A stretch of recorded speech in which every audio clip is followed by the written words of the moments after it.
All right. What is finally did it. We Yeah. did it. We finally changed the opening. I don't know if you saw it, B, but we finally changed it. Yeah. Yeah, I'm finally in there, right? I was like Yeah. after after months and months and months, but we finally did it. Got you to It's a picture and process, you're in man. the- I get it.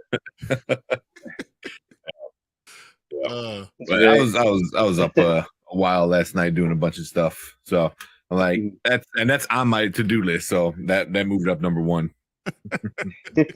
So Thank you so much. yeah, man. Appreciate that. Yeah. You got to be on there. So Yeah. you're part of the crew. But cool, man. But yeah, I saw we had like 10 people. I was like, all right, yeah, we need to go. Yeah. So what's on the show list today? We're gonna talk about some Mayfair Witches episode 6, Bad Batch episode 7 and 6. They gave us 2 episodes. Yep. And finally, Hey, both shows are getting good. And something actually happened. I was like, Bad Batch, something actually happened. Thank you guys. Thank you. Yes. Yeah. Secretly, you're not a doucher. Hey, look at that. I shared the stream. Who knew? Who knew he's secretly not a doucher? I didn't know. I always forget you guys can hear that. I hear it like faintly in my ear. But yeah, we're gonna talk about that. I think there's a few new trailers out. I'm having a brain fart of which ones they are. Hey, I know there are some good ones. I'm just excited the fact that we're getting Toy Story 5. Yeah, and, yeah. And You Tim want to jump right Allen, into all that? Tim Allen is coming back as the voice of for Buzz Lightyear. I'm all Oh, for it. oh, you gotta have Tim Allen back, right? Yep, he's Yeah. better than Chris Pratt. Or Chris Evans. Oh, you didn't like Chris Evans? No, Chris Evans, but I'm saying Chris Pratt because Chris Pratt's going to be everything else. Oh, he just takes over. He's going to be Booster Gold. He's going to be everything else. He's inevitably going to be Booster Gold, yeah, for sure. It's going to happen, guys. Yeah. I don't see any way that won't happen.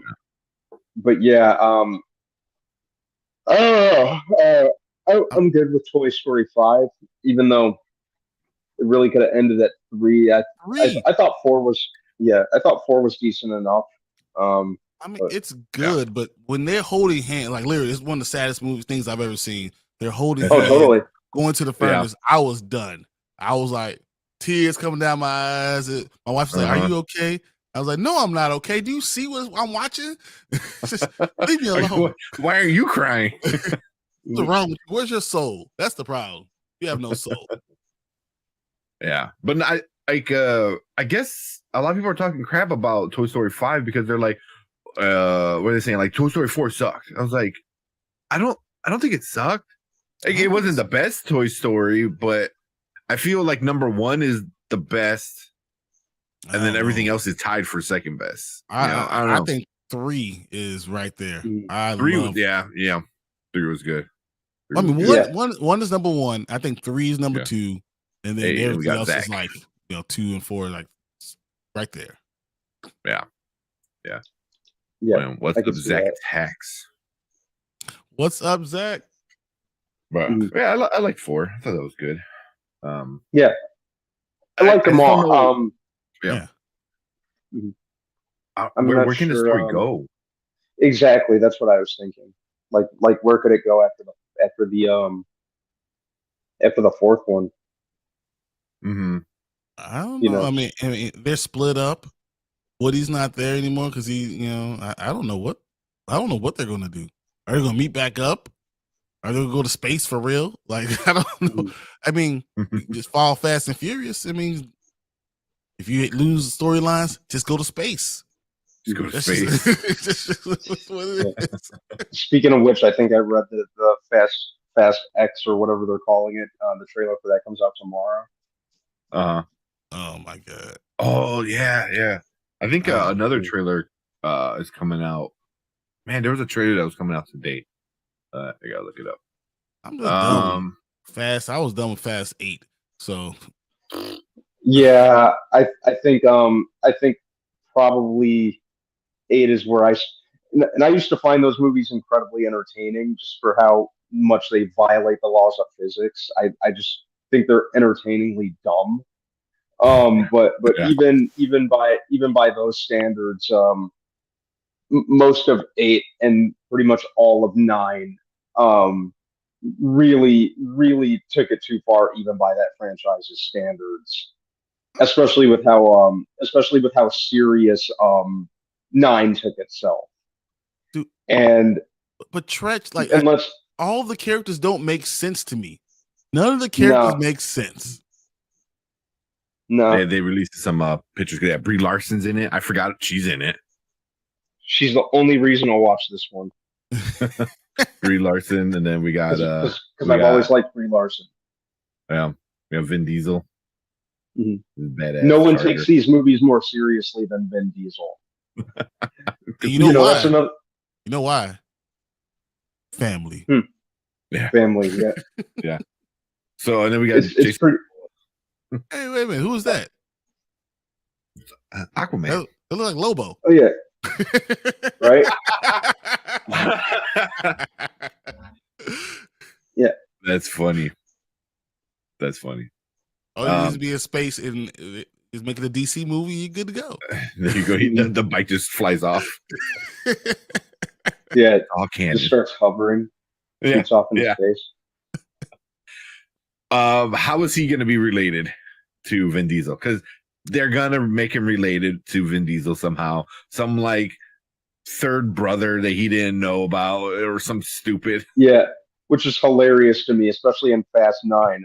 Oh, family's so important to me. Family, family, family, family, family. Did I mention family? I'm going to remind you every other sentence, every movie, how much family, how important family is to me. Oh, and by the like, way, here's my brother. Here's my brother I never did. Never talked about exactly. Yeah.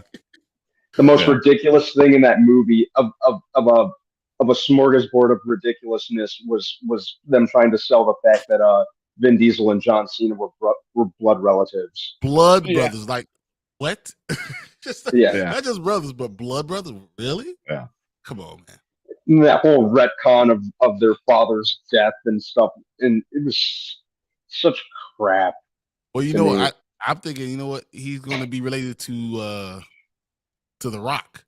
It's going to be The Rock's brother. Mm-hmm. Jason Momoa will end up being The Rock's brother. Yeah, just some. I mean, it's dumb enough for this franchise. Really. Think about it. That's dumb enough. What if it's Michelle Rodriguez's like brother or something like that? I'd be like, where the hell have you been? Like, dude, there's been a lot of movies. Where the hell have you been? I don't know. He's been stuck in space. He's been in space. Or he's been stuck on an oil rig in the middle of the ocean. Like stupid explanation. Do something stupid. I just don't know what else we're gonna get. Like he was traveling to the center of the earth and he got stuck and they didn't know where he was. So and then Brendan Fraser found him and brought him back. And and then we're gonna do the plot for Encino Man. There we go. we could use an Encino Man sequel for continuation of that for sure. I'd be down with an Encino Man continuation. Yeah. I mean, you kind of have with the Geico cavemen, right? I mean, like link that together. Oh, like that's their kids. That at the end, they defrost his like wife or something. I'm telling you, I watched that movie so many times. That movie was great. Oh man, I firmly believe that Sean Astin's character was the real villain in that. Oh yeah. Dave was the real villain. You should get that. I'll put it on a t-shirt. We go to C2E2 and have that on your t-shirt. Dave was the real villain, and then have it back. It's Man. Yeah, I'm all or maybe like maybe justice for Matt Wilson, the bully. Even though he was a bully, he wasn't bothering anyone. He was in a normal relationship with that girl, Robin. They seem pretty happy together. The only problem in that relationship was Dave. Yeah, he's a toxic friend. He kept trying. Yep, he kept trying to steal her away. At one point, Matt even says, like, "Why do you keep making me do this?" So it probably wasn't the first time he had to tell Dave to get lost, and he just wouldn't let up. And you know what that teaches you? It teaches you never to give up. You can reach your dreams. Pretty much. That's funny. And then he tried. And then he tries when Brendan Fraser's character Lincoln gets too popular and basically steals a spotlight or takes a spotlight. Dave tries to abandon it. He tries to. Yeah. He's a big time hater. That's all he is. You know, he's a huge hater and can't handle anything else. We should watch that movie. We should do a watch party on Discord or something for Encino Man. You know, do some like these old movies. Yeah, I'll be down with that. That'd be super fun. I like Pauly Shore. We should do that. Pauly Shore's character. Pauly Shore's character Stoney was the hero of the story. Yeah. Always. Pauly Shore is always the hero, guys. First off, that needs to be known. Yeah. Well, we wind up watching Biodome for whatever. It was COVID. You know, we had nothing else to watch.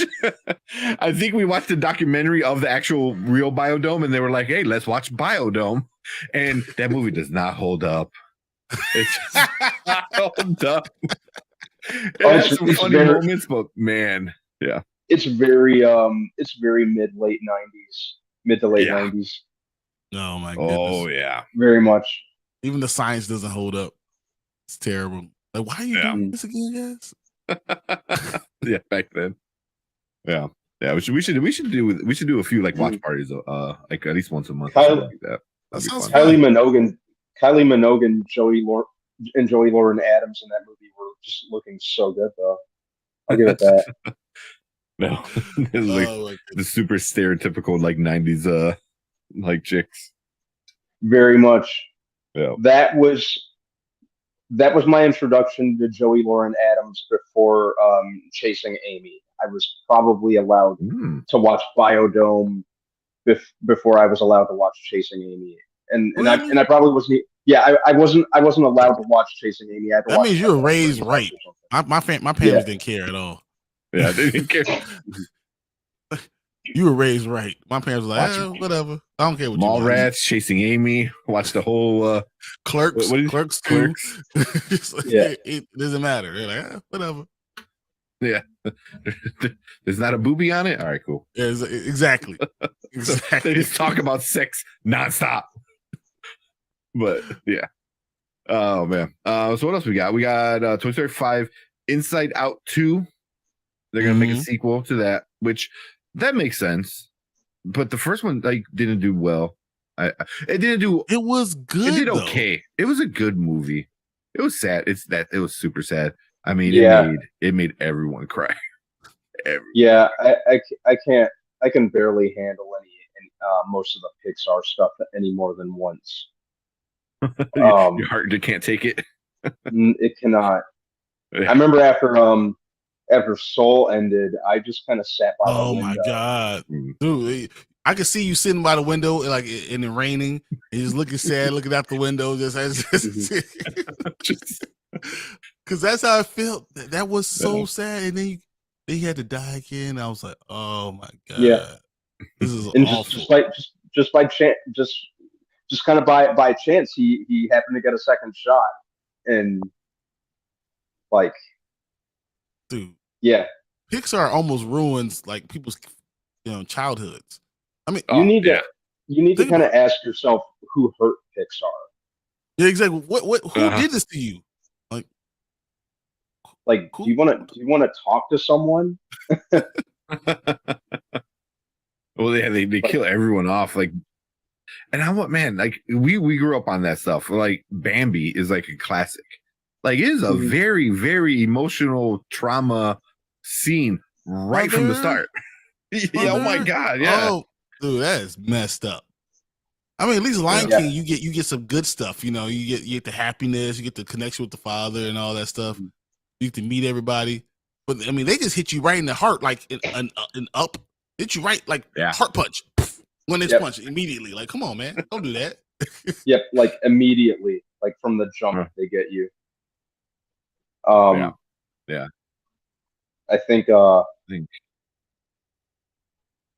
What movies? Yeah. Well, also, I think Up is getting a spin-off sequel or a new short film. Doug Day's Carl's Date releases tomorrow, which follows Carl as he prepares for his first date since Ellie's death. So that's gonna be on Disney. It's horrible. That's the worst thing I ever heard in my life. Who decided to do that? Oh my god, no. So I wonder if it's going to take place like after the events of Up. Does it say anything like that? Yeah, that I didn't. Yeah, because it has it's. I think it's through the eyes of Doug, but it's going to be after that because Doug is going to be part of the story. Of course. So yeah, it's going to be after the movie. It's going to be a short. I mean, I'll watch it. I mean, it might hurt myself, but. Oh yeah. They're not even gonna. Pixar's not even gonna need a feature length runtime to rip your heart out. Like that's do it in 5 minutes. Awful. Like that. I mean, who wants that? Oh my god. Xavier would say it sounds awful. They're going for a speed run on how many people they can break. Like less than 10 minutes. Oh man, how many people can you kill immediately? Like people losing their significant other, and then like, okay, how long before I jump back on a horse? Really? Let's not do this. Let's not even. Well, it's been a while, right? I mean, because he was alone. He was by himself for a while. I mean, that's why he became so, disgruntled and mean and stuff because he was alone for so long. But wow. I mean, so we have to relive her death over and over. Like this, I don't know, it's too much for me. Oh, because it's going to start off with like he's getting ready for the day and see a picture of Ellie, and then kind of like, and then he's got a flashback of her like fixing this tie, and then he's crying. Everyone's be crying there. I can't do this. You know what?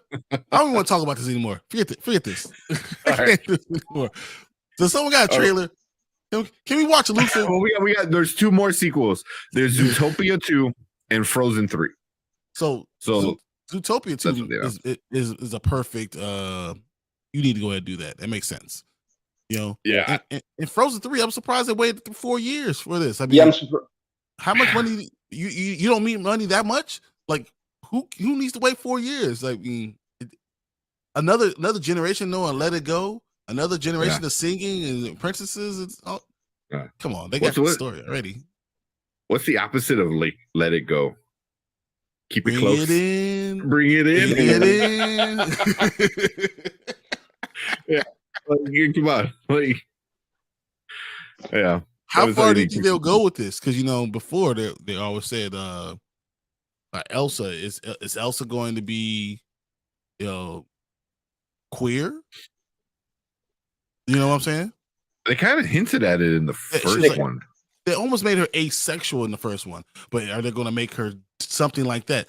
Does Disney have the balls to do that? Like, are they secure in themselves enough to do that?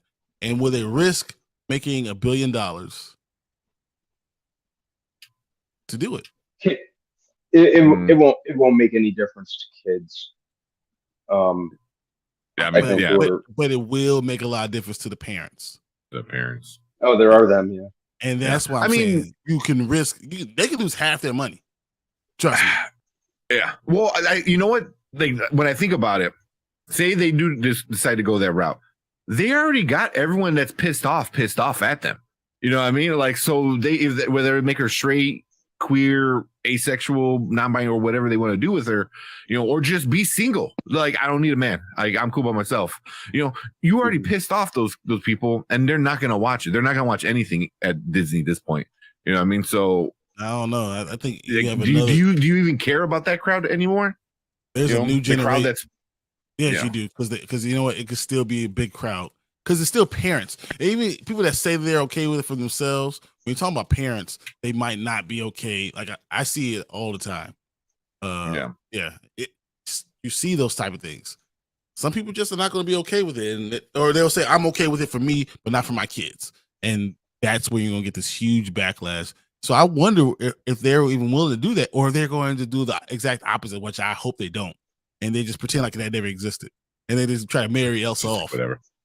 I hope they don't. They can't. I hope they don't. That would be so bad. Yeah, I'm not a big Frozen fan. Like, no, I barely got through number 1. I didn't even. I started number 2, and then me and my girlfriend were like, just have one girl. Oh yeah, it's different. It's different. You're like, you're gonna sit your ass down right now, Dad. Exactly. Like, yes, ma'am. Like, you sit there, you just get up and get some popcorn. You're like, hey, don't move. Where you going? My man, you 6. Yeah. Zootopia 2 is long overdue. Toy Story 5 is a maybe for me. I'm okay. I think Toy Story 5 would be good. But every single time since the second one, I'm like, what story are they going to tell? And then they tell a great story. Like, I really liked number 4. Like, I liked it. I thought it was very different. Bo Peep, bring Bo Peep in was fine for me. I didn't have no problem with Woody leaving his friends to finally find his own happiness. I thought that's good. Yeah, I liked that. Toy Story 3 is I do like Keanu Reeves. Oh man. But it's Toy Story 3 was Duke Kaboom or something like that. Duke Kaboom. I was like, what's his name? Yeah. Especially if they bring back like all the original cast, like voice actors and stuff, which I think they would. How did they bring back Woody? Woody's with Bo Peep. Yeah. That's a great point. I mean, they would find a way. Yeah. I mean, they found a way to bring Bo Peep back, into the mix. But I mean, what if it's like years down the road? What if it's like a new kid? What if like they get like they're still traveling in the circus, but all the ones that stayed are like at the Goodwill now. It's like, because I was like, I don't know what kids' toys make it through 20 years. I don't know. Like, this is amazing. Yeah, right. I have one toy from when I was a little kid. It's Teddy Ruxpin or something like that. And Teddy Ruxpin. I still have it in my closet right to this day. I don't let my kids touch it or nothing. Hey, Dad, there's a Teddy up there. No, it's not. Close your eyes. I might scare the shit out of them. Because it's like missing the nose. It's like it starts talking. It's like wait, there's a demon in there. Oh, that's a good Halloween prank. All right. Nice. Congratulations, 700. Yeah, that was kind of awesome. We were sitting at 699 for a while, but yeah, appreciate Cold Lords. They're almost about to hit 500. So anybody watching, go check out Cold Lords. They do trailers every single day. They do the best skits I've ever seen. Yes, they do. Really do. Yeah. They have some great stuff. They JR also, man. They really are. Yeah. So, and we get to hang out with them next Saturday. They're coming with us to go to our private theater that we rented for Ant-Man. So we're definitely gonna take some pictures and hopefully some video and stuff like that. So, all right. So super excited about that. And then that way I can beat Brady in the push-up contest. I'm ready. I'm ready. Right before the movie starts, we'll just like go up front. Just bust them out in the theater, right? Like in the theater lobby. And after I lose, I'm like, I want to immediately have 225 on the bench just ready to go. That's how you beat me this. Let's go. You pull back the big screen and there's like a whole like gym back there. We're gonna run it half a mile on the treadmill. We got a bench right there. 100-pound dumbbells. Let's do it, guys. And we got Jose. What's up, Jose? What's up, Jose? Hey, Jose. Xavier, can you imagine Teddy Ruxpin, Ruxpin, right? Taken to the next level like Megan? Oh my gosh, that would be such a scary movie for real. Well, they do have like a new version of like the Teddy Ruxpin. It's like a dragon. No, they have a bunch, but the one I've seen a lot is a dragon. It's actually holding a book, and you put you download it's not a tape, but you put whatever audio book that you can buy off of it, and it'll talk, and it like looks up and it moves its head, and like it's like read. But can you imagine like the Teddy Ruxpin like turning his head 360 degrees, his eyes all like her? The most scary thing in the world. Oh my gosh. Yeah. I would always put like an actual music tape in there, so it'd be like playing music, and it's like the mouth is just mouth, but it's not really like matching anything. And he's like looking like blinks and shit. Oh man, that's terrible. Yeah, it's horrifying. All right, I want to watch. I really want to watch Luther, the Fallen Son. I really do. I really want to watch it. So we got Luther. We got Air, yeah. That's at Damien and Ben Affleck. Come on, we need that in our lives. The dynamic duo. Ben Affleck was like such a douche. Like there's was that Strays, that the dog movie. Yeah. I'm not so. Yeah. But I definitely want to watch Luther. I'm a huge Luther fan. I've watched all of his stuff, all the TV shows, everything. It's crazy. Mm-hmm. Well, Strays is Universal. So, then we're going to skip Strays, guys. There's that paint with Owen Wilson where he's basically what's the guy, the painter guy, Bob Ross. Oh, really? Mm-hmm. Yeah, I think it's Bob Ross. Okay, yeah.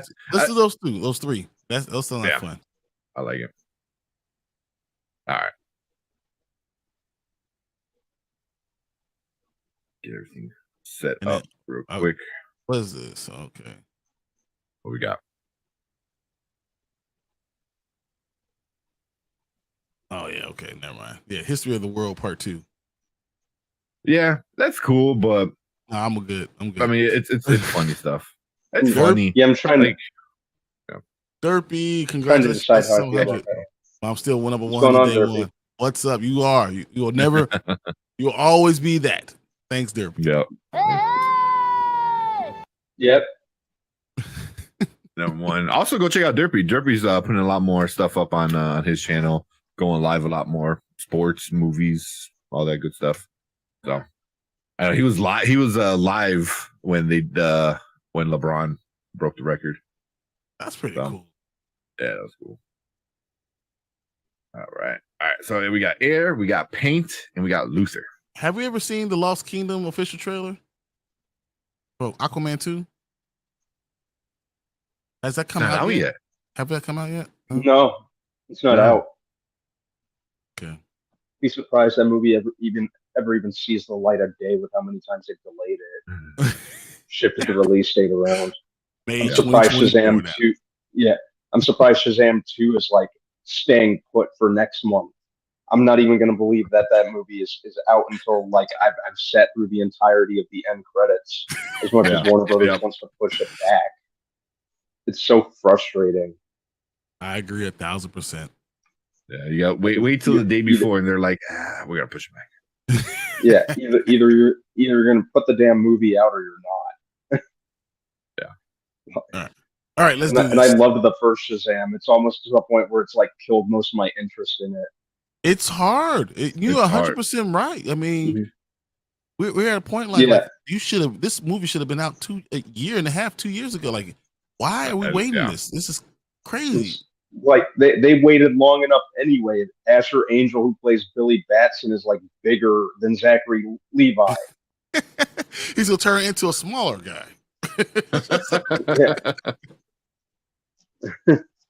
Colt Lewis said, what did you guys think of 65 trailer? We actually did a trailer reaction to the 65. I wanted, I demanded it.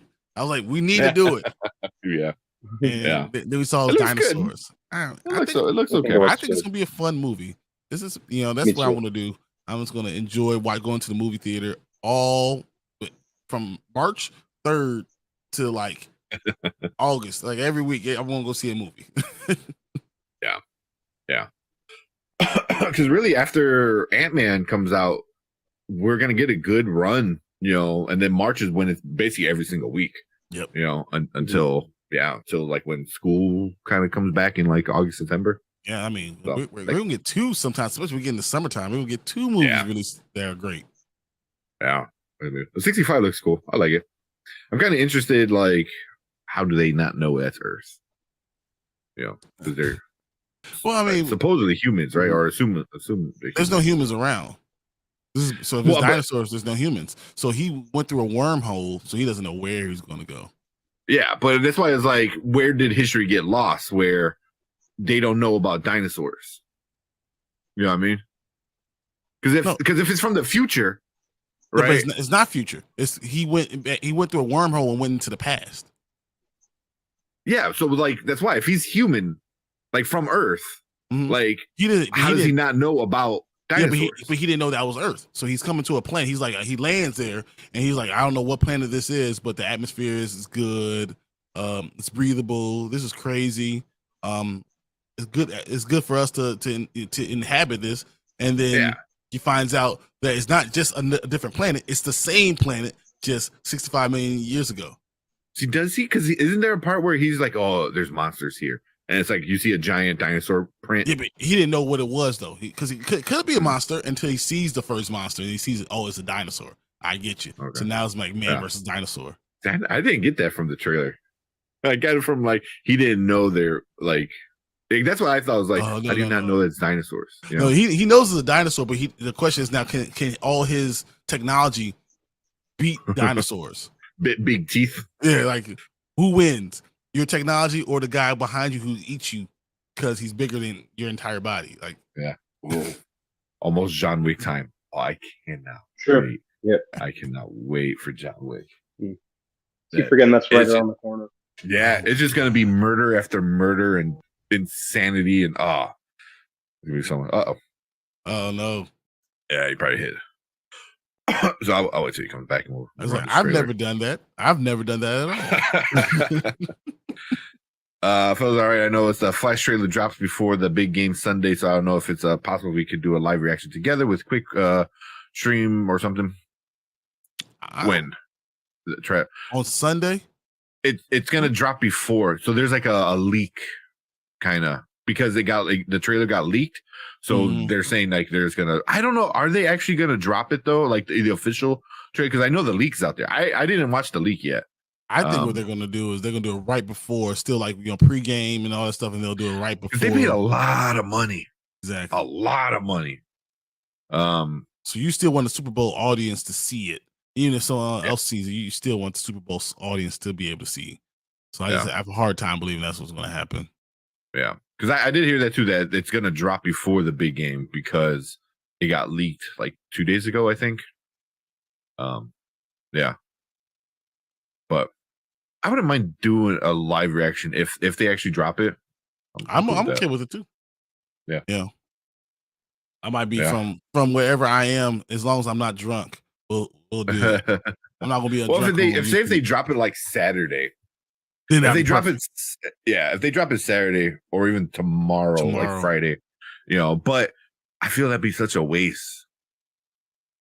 That'd be such a because you don't want to miss on the eyeballs. It just makes more sense to do it on Sunday still, right before the Super Bowl or something like that. And because the leak is still a leak. Like the quality, I don't know if it's bad quality or not, but it's still a leak. It's not the official, like legit high def one or whatever and stuff like that.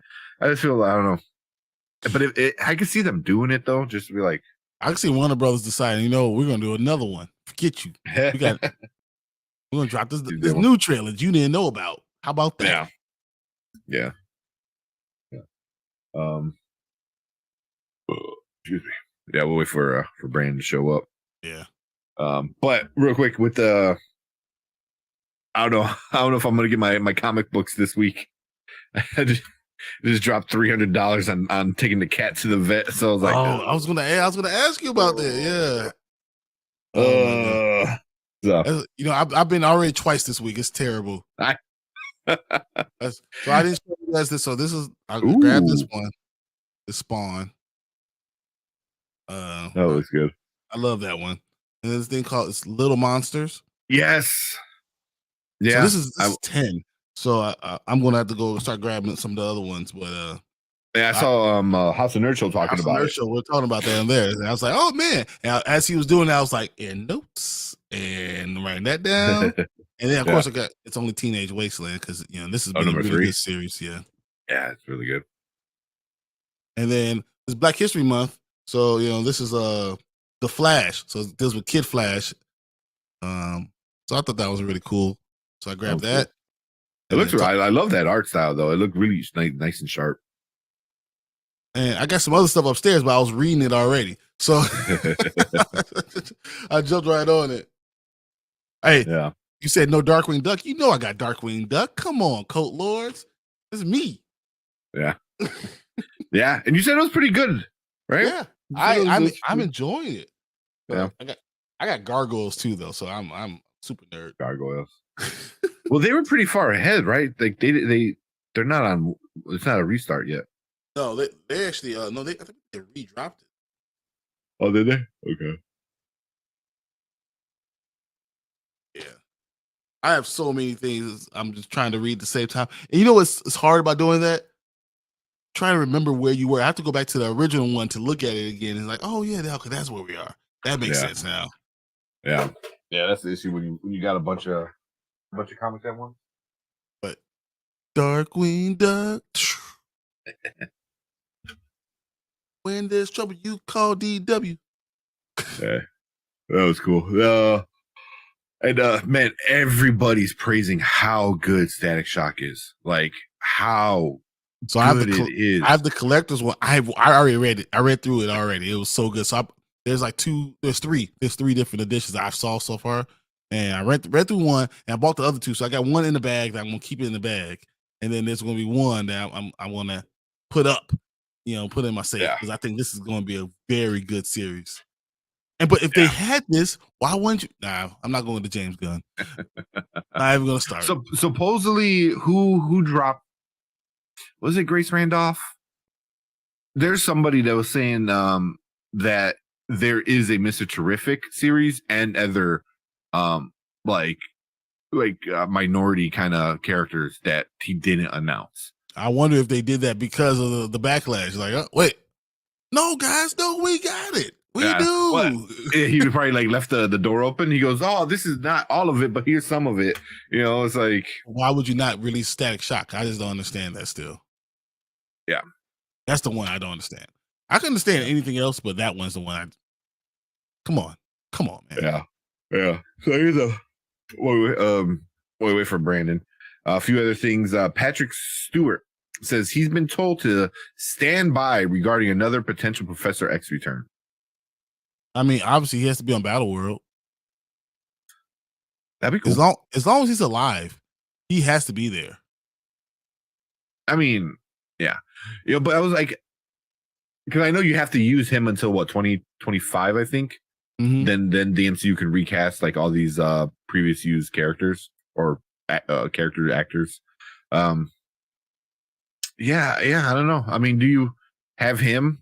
I wouldn't mind seeing the newer version of Professor X, where he's got the stupid big helmet on. Although I am getting Sins of Sinister. I heard it's upstairs right now. Yeah, I heard some good things. I heard some bad things. I'm gonna check it out, see if it's worth it. I hope they need to quit it with this stupid. All the mutants are immortal. It just makes everything boring because like there's no. Well, I mean, because the Sins of Sinister, the cover of it is Storm. So Storm being immortal, I kind of see it. I kind of can see it. Oh no! Every single mutant is immortal because if they die, they just get rebirth. And Mr. Sinister helped created that. That's how the story run is now. So I hope because they had to use DNA for this and that, so like they have to use Jean Grey's daughter. I can't think of her name. Her and like they pretty much use pods, and like if a mutant dies, they're able to keep. They have their like DNA and all their shit stored. So basically, just like. They get popped out of a pod, basically. So like Avatar 2? So like Avatar 2? Yeah. He's dead and now he's back. Yeah. So it just makes things boring, It just makes things like super boring, and I hope Summers. There you go, Horror Geek. Thank you. Yeah. Oh my god. So yeah, hope. She's needed. I think they use like some tech that Sinister had made because it requires DNA, and who's the best with DNA, all that crap is Sinister. But yeah, once they did that, that's when I really really fell off of the X-Men run, and I was like, it makes them not interesting anymore. Like it made Wolverine cool because like, oh yeah, he's kind of immortal but kind of not. He's not really because he still could die. I mean, he lives 140 years, 160 years, something like that. He was like born in 1821 or something like that. And, dies 2024, 2025, something like that. Yeah. Well, then they brought him back too. A different way they brought him back, but yeah. But yeah, I mean, but now every single mutant is just kind of like, all right, what are you going to do? I hope this story gets rid of that. I will read it. The oversaturation of. Go ahead. Oh, sorry. Oh, go ahead. No. I was just going to say, I need to really catch up on X-Men comics, but the oversaturation of Wolverine in the comics and otherwise has gotten progressively frustrating for me. Mm-hmm. They treat him like he's like the only worthwhile character that more often than not, a lot of characters are just like props for him. Yeah. I gotta be careful. I think Wolverine is totally overrated. Oh yeah, he's mad overrated. I got to keep it 100% in that. He's a cool character. I love the character. He's cool, but I mean, there's like I could think of off the top of my head 15 people that are better than him. Yeah, they treat him sometimes like he's the only cool character, Yeah, and he's not. yeah. You know Well, it was that's one the of the. cartoon I think that Yep. made him cool, That and then they're 92. like, then they just Mhm. they went, all out on him. Yeah, Or Richard Summers, especially it's the Hope. live action It's Hope, movies. I believe. Yeah, I think it's Hope Yeah, Summers. especially in the live action. They went now. But like I say, there's so many other cool, like really really cool characters in it. But yeah, so but I do want to read it and check it out. But I do like Wolverine. He's definitely one of my more entertaining guys. But I like him. You know, after Wolverine Origins, where he learned his entire past, that was a great story run. Because like all the crazy shit they would do to him. You know what I mean? Like as a soldier, like, oh, you can, like, oh man, yeah, like really messed up shit. But then he remembers everything now. So it's like the stuff that made you cool is gone. And now it's just not as cool anymore, So Agreed. Yeah. Agreed. There are so many other characters to explore than Wolverine. Yeah. And with cool abilities, unbelievable abilities. So it is what it is. Yep. I said I don't think I don't think the MCU to repeat the same, or I don't want the MCU to repeat the same thing Fox did with this character. Yeah. Time to let others shine. 100%. Yeah, definitely. Treat it like an ensemble. Not Wolverine and friends. But I also wonder what they're going to do with this Deadpool Wolverine. What if they kill him off, or they just use him as an ancillary like character? Like, what I'm saying, like you have the X-Men, he just kind of pops in, pops out, but really the X-Men are all together without him. I mean, that's fine. They did that for. I'd be fine with that for forever. I mean, the X-Men. He was an X-Men for a long time, so I think that'd be fine. Yeah, I'd be cool with that. Yeah, I'd be good with that. Yeah, but yeah, that's a bunch of comic talk. I know, Brian. You need to record like a short every time you go to the comic book shop. Just like come home and like check out my haul, like boom, boom, boom, boom, like quick, 60 seconds of everything you got.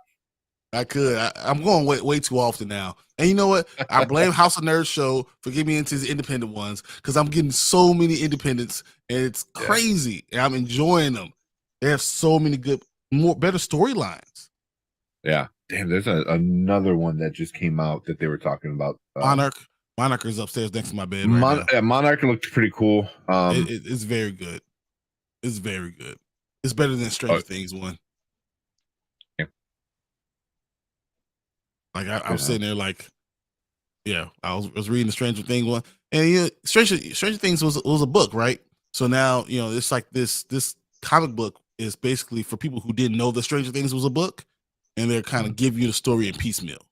You know what I'm saying? Like that's what you're really getting. Where Monsters Lie. I saw that. I want to check that one out.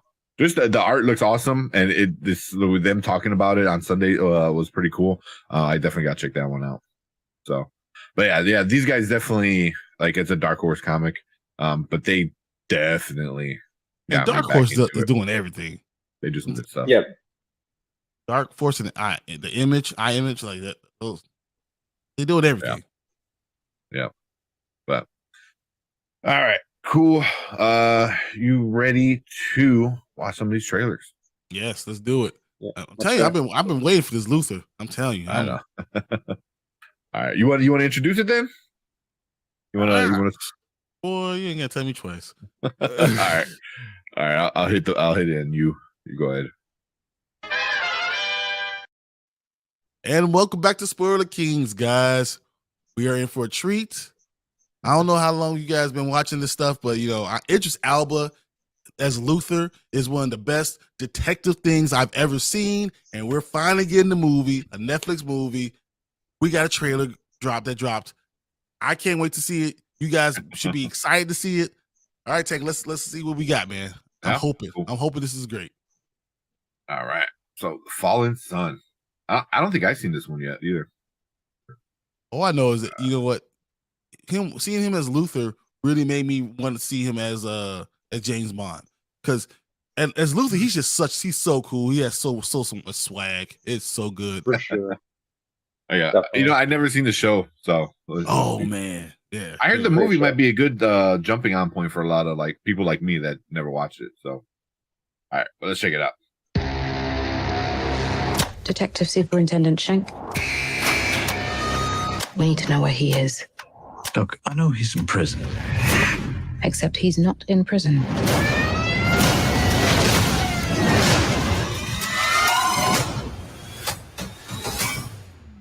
Of course he's not. He's the baddest man in the world. That's why. Honestly, he could help. You know what they did to my son. I need to stop this man. I'm still a copper. Not anymore. And if you refuse to stand down, tactical unit will shoot you dead.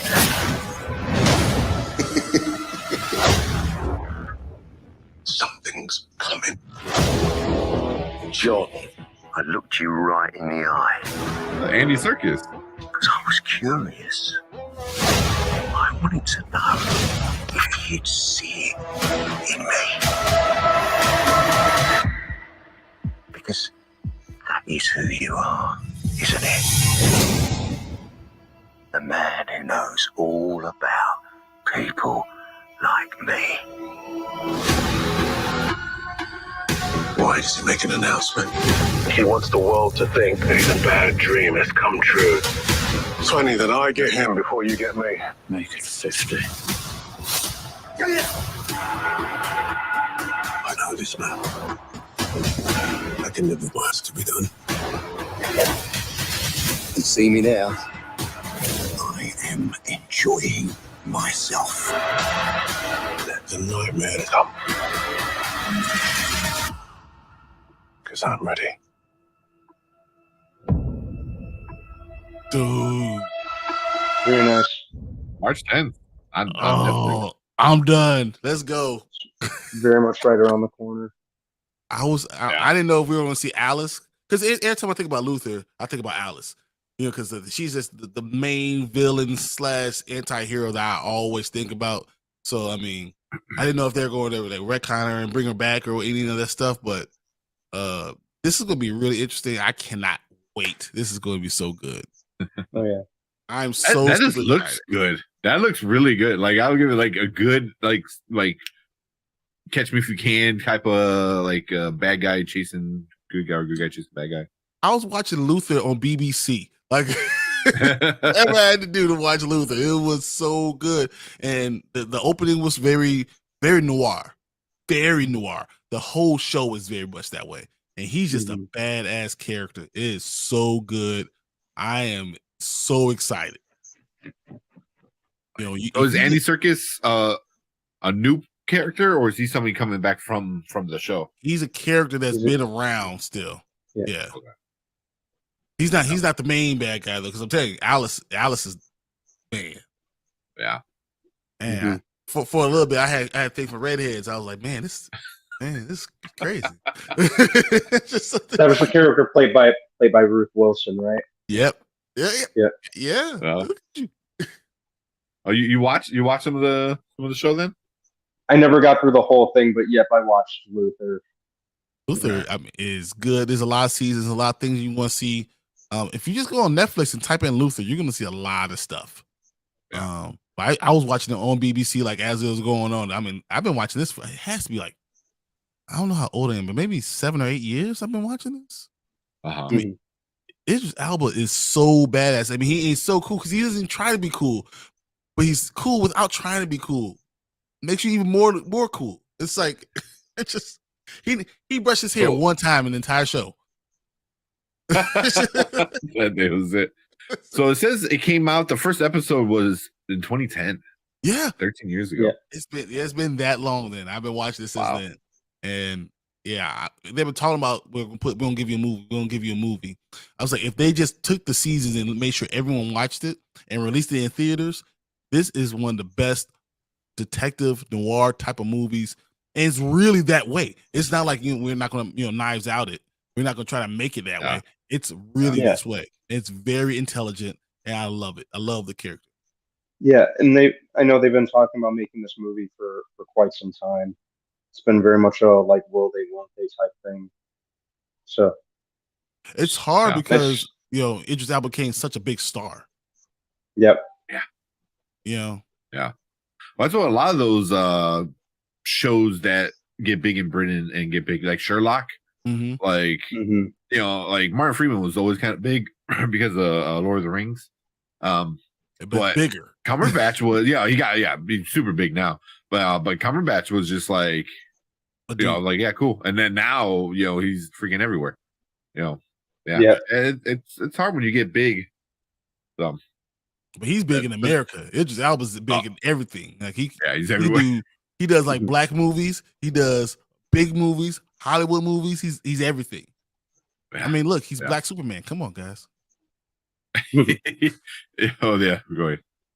I was Idris Elba being DJ will always shock me. Not really for me. Pictures. You know what? First off, because the first time I thought about Idris Elba, he was Dave Chappelle's Weed Man. Yeah, I heard about that story kind of recently. That's crazy. Like he was Dave Chappelle's Weed Man. He was the dude he called up for weed. Yeah.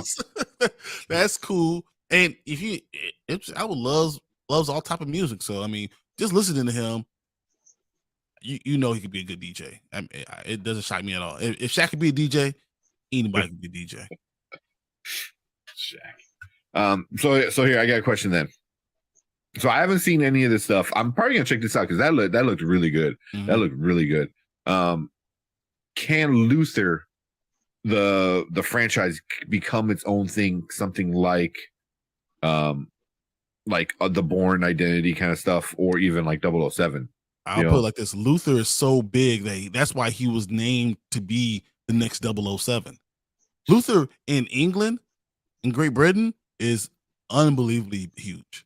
It's not. It's unbelievable how big it is. People were dying to see it. So I think if it crosses over really well, but the problem is I think Idris Elba is too big. He might not have time to give you the Luther that you really deserve. But we have multiple seasons. There's like 5 seasons in Luther. Yeah. Like if you start watching it, you will binge most of it. Like. But can it stop with season and just start making movies and start becoming like a 007, like movies? And then once he gets old, like, is that something that could get passed down? Like more like the Bourne or 007. Like, I don't know, because it's so swag. It's so it's him. It's Idris Elba. Yeah, he's very much synonymous with the character. I think it's But if you do it a few times, like if you find somebody to replace him once. And somebody else, and then kind of each time it makes its own version, like a 007.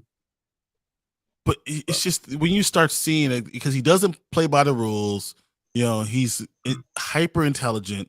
He really doesn't care what anyone says. And he makes friends, but always burns his bridges. But people like him so much that they just kind of keep on letting him come back. They're like cool. See how Luther. I mean, he's just. So cool. I don't know if someone else can do that. I don't know if anyone has that same swag. This is creepy. That's creepy as shit. I was like, what? There's a lot of creepy it's stuff. like a tablet or like a screen or something, but there's a lot of creepy stuff in Luther that you're gonna see. Cool. Like it's fun. Yeah. So I might check it out. I know you've been always like hyping it up like every time it comes up somehow. I love it. It's literally one of my favorite things. I remember this was like before I even had a real career path. I was watching this like this is it. This was like everything. Luther is one of my favorite things that I've seen. Yeah. So cool, man. I don't know. Anything else, Brandon? That's about it on my end. No. No, I'm definitely going to be watching it. I was really surprised to see the trailer because I know that there's been a little more talk about this movie being around the corner.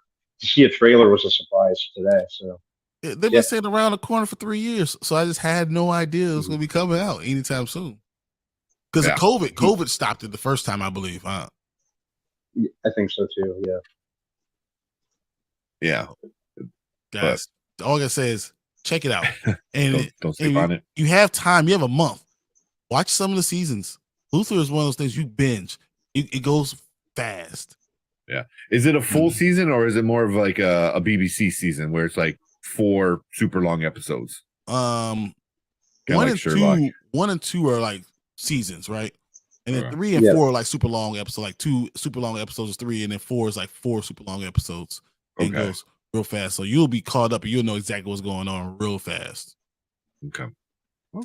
Just know that he's a bad man. That's a bad. He's if 007 and who else? Shaft had a baby. That's very much probably like the most apt description you could give it for sure. Yeah, that's actually pretty funny.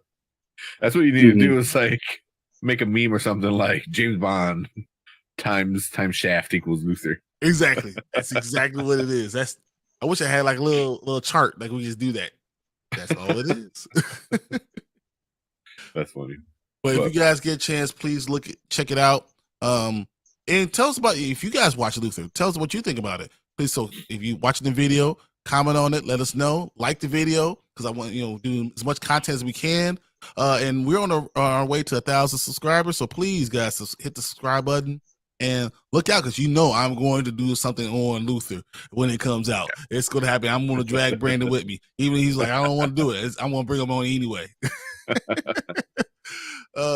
But if you guys got anything else, I mean, that's really all we got for today. Yeah. Or for this one. So, yep. All right. Cool. Thanks, everybody. Let us know what you think.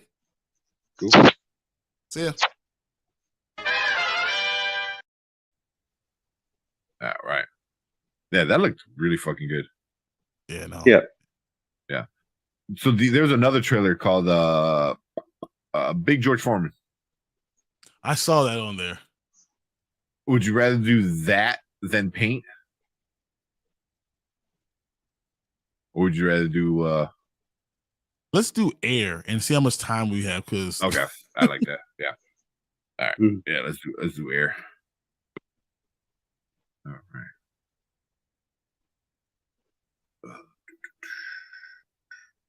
Where we at? All right, cool. You guys ready? Yep, let's go. Yep.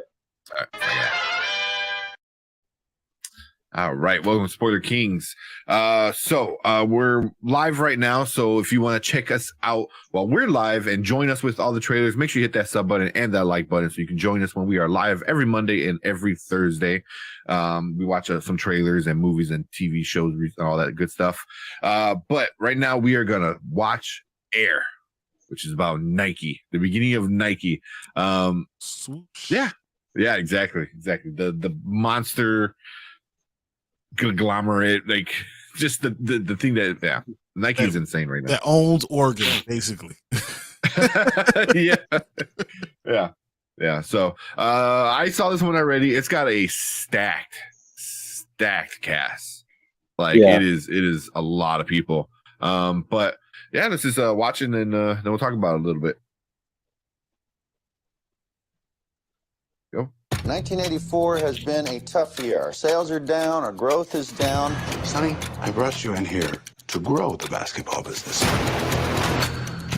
People don't know what the hell a Nike is. What's a Converse? NBA All-Star shoe. There's nothing cool about Nike.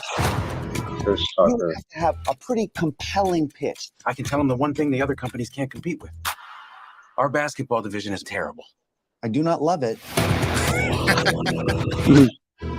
This is where you come up with a brilliant idea that no one else can see. Let's hear it. I got it. I found him. Who's that? Jesus? Can't afford it. I'm willing to bet my career on one guy.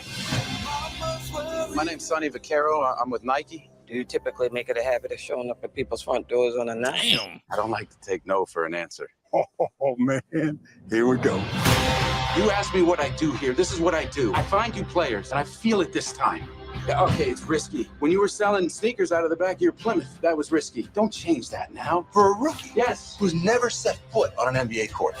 That's the literal definition of rookie. We build a shoe line around just him. I need the greatest basketball shoe that's ever been made. Who's the player? Michael Jordan. Your motor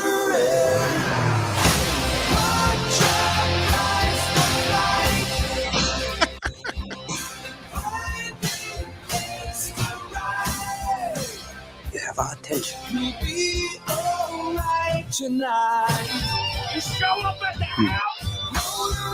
I believe in his son.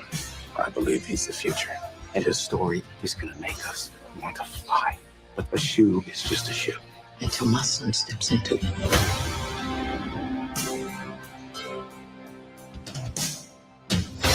Got a name for it? Air Jordan. I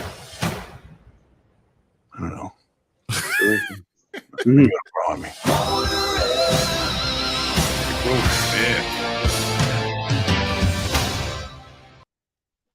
There we go.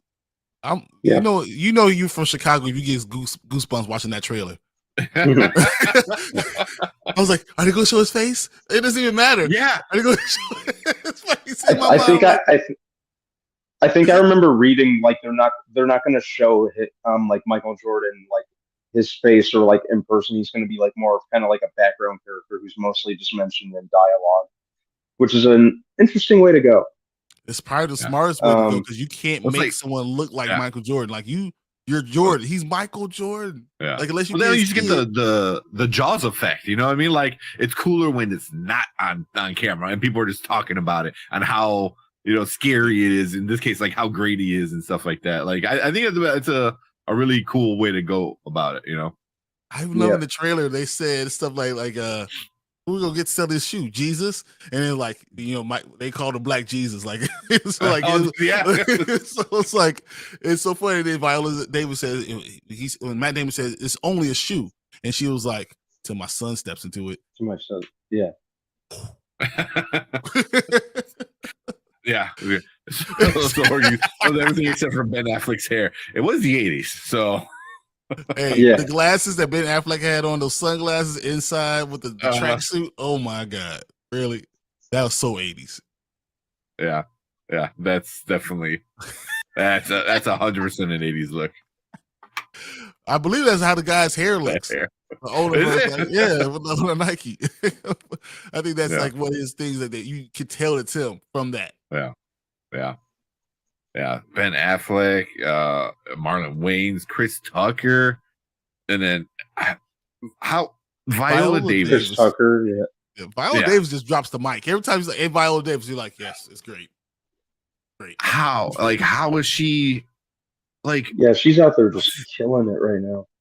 Seriously, man. A few months ago, she was like this African Amazon warrior with a 6-pack killing people and just being a badass. And now she's Michael Jordan's mom. It's like, what? Hey, she looks like Michael Jordan's mom. So I know. That was crazy. The dad, not too bad. He looked like him. Yeah, he's not that tall, but Viola Davis, the EGOT. She got the EGOT. Yes. She got that the other day, this past weekend at the Grammys. So yeah, she's the what was it? I know we kind of talked about off air. I think she's 18th? The third black person, third black, yes, and 18th overall person just to win it, which is insane. So yeah, so super cool. Yeah, she is something else.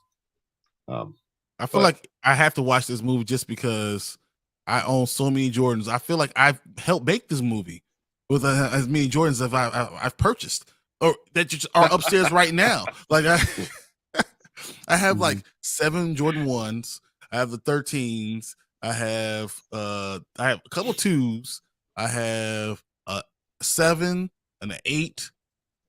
Like I'm the little eyeball, I have the patent leather ones still today, right now. Like I have all those right now upstairs. Yeah. Were you a shoe guy, Brandon? I didn't even have any money growing up, but you become a shoe guy. Yeah, right. Yeah, I'm kind of. I'm trying to step my shoe game up a little bit more. Yeah. I do like Jordans. Me, I've always been like more of a Vans and Pumas type guy. Yeah. See, I can't do Vans and Pumas. Well, definitely not Vans, but Pumas because they stop at size 12. I stopped at size 12 when I was 12.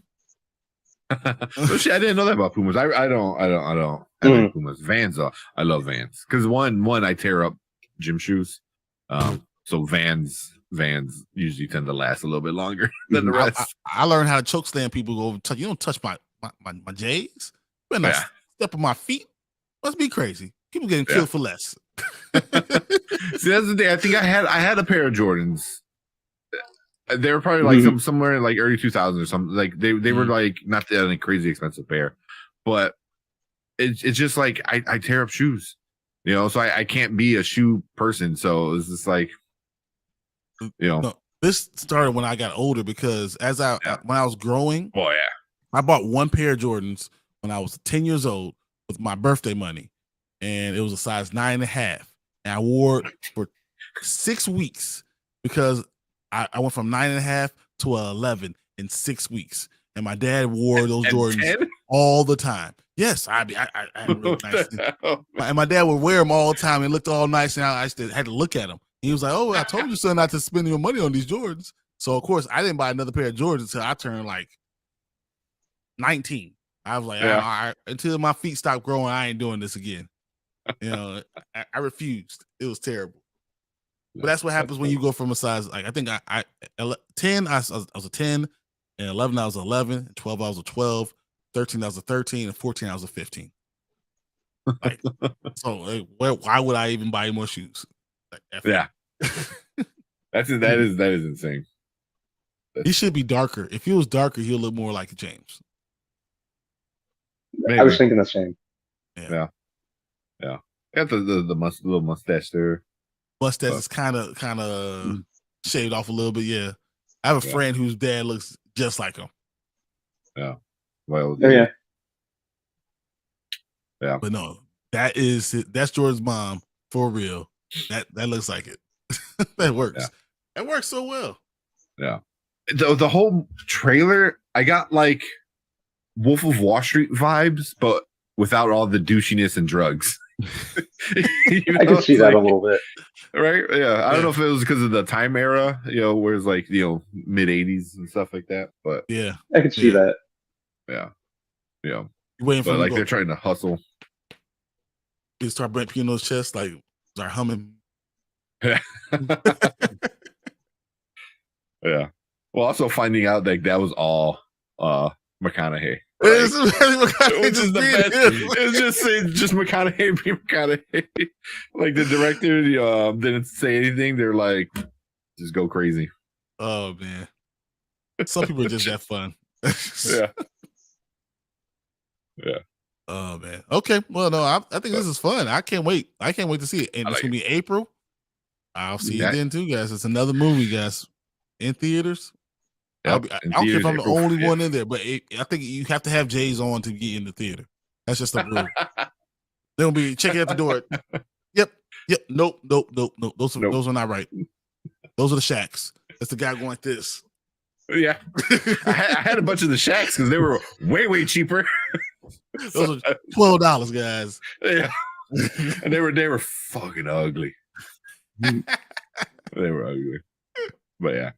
Oh man. But cool. Any last words, Brandon? Before we end it? No, just I'm excited. I'll watch anything that's directed by Ben Affleck. I think he's a great director. The approach to it seems pretty cool. Love the cast, like you guys said. So yep, I'll definitely be watching that one. Yeah. Right. Let me say one last word for you guys. I want you guys to put in your mind and understand. GOAT. He's the GOAT. I don't care what LeBron does. GOAT. Yeah. That's a whole nother conversation. That's the only argument I need, Tank. No, I'm not saying. No, I'm saying that's a whole other conversation. I ain't saying you're wrong. I'm not because you're not. I'm just saying that's a whole nother hour and a half video. Oh man, but it is kind of funny that they dropped this trailer right after LeBron. Just like that, it is kind of funny. That's when I would do it too. Yep, I'm gonna do the Last Dance too. Michael comes out of retirement. Just all right. That's enough, man. Crazy talk. But if you're watching live, stick around. We're gonna talk about some other stuff. If you're watching on replay, appreciate you guys checking us out. Let us know if you're gonna be checking out Air and what you think about it, and let us know how many Jordans you got in your closet. You know, Brian said he's got what, about 24? So I think I only have maybe 14.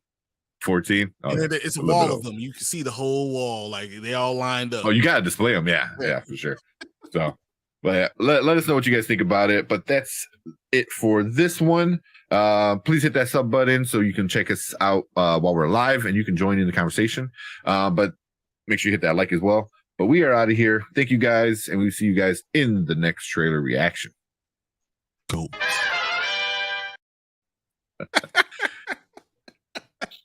Oh man, that's all I've been seeing on my Facebook feed is that quote of Jordan saying, he goes, I don't care about like stats. I don't care about the number one scorer or the number one this. Is like, I care about championships. It's like, I'm like, and then somebody said like, no one ever said like oh my god, Akeem or Jordan. Kareem or Jordan. It was like, was go. It was like, no, like it was always Jordan. Yeah. You know, and so like that stat is cool, but it doesn't make you the GOAT. So what you know what it tells you is that LeBron has been good, very, very good for a long ass time. And you know what, and that's what I think we're gonna have to say now. It's like LeBron has been the best player for a period of time that's been 20-something years.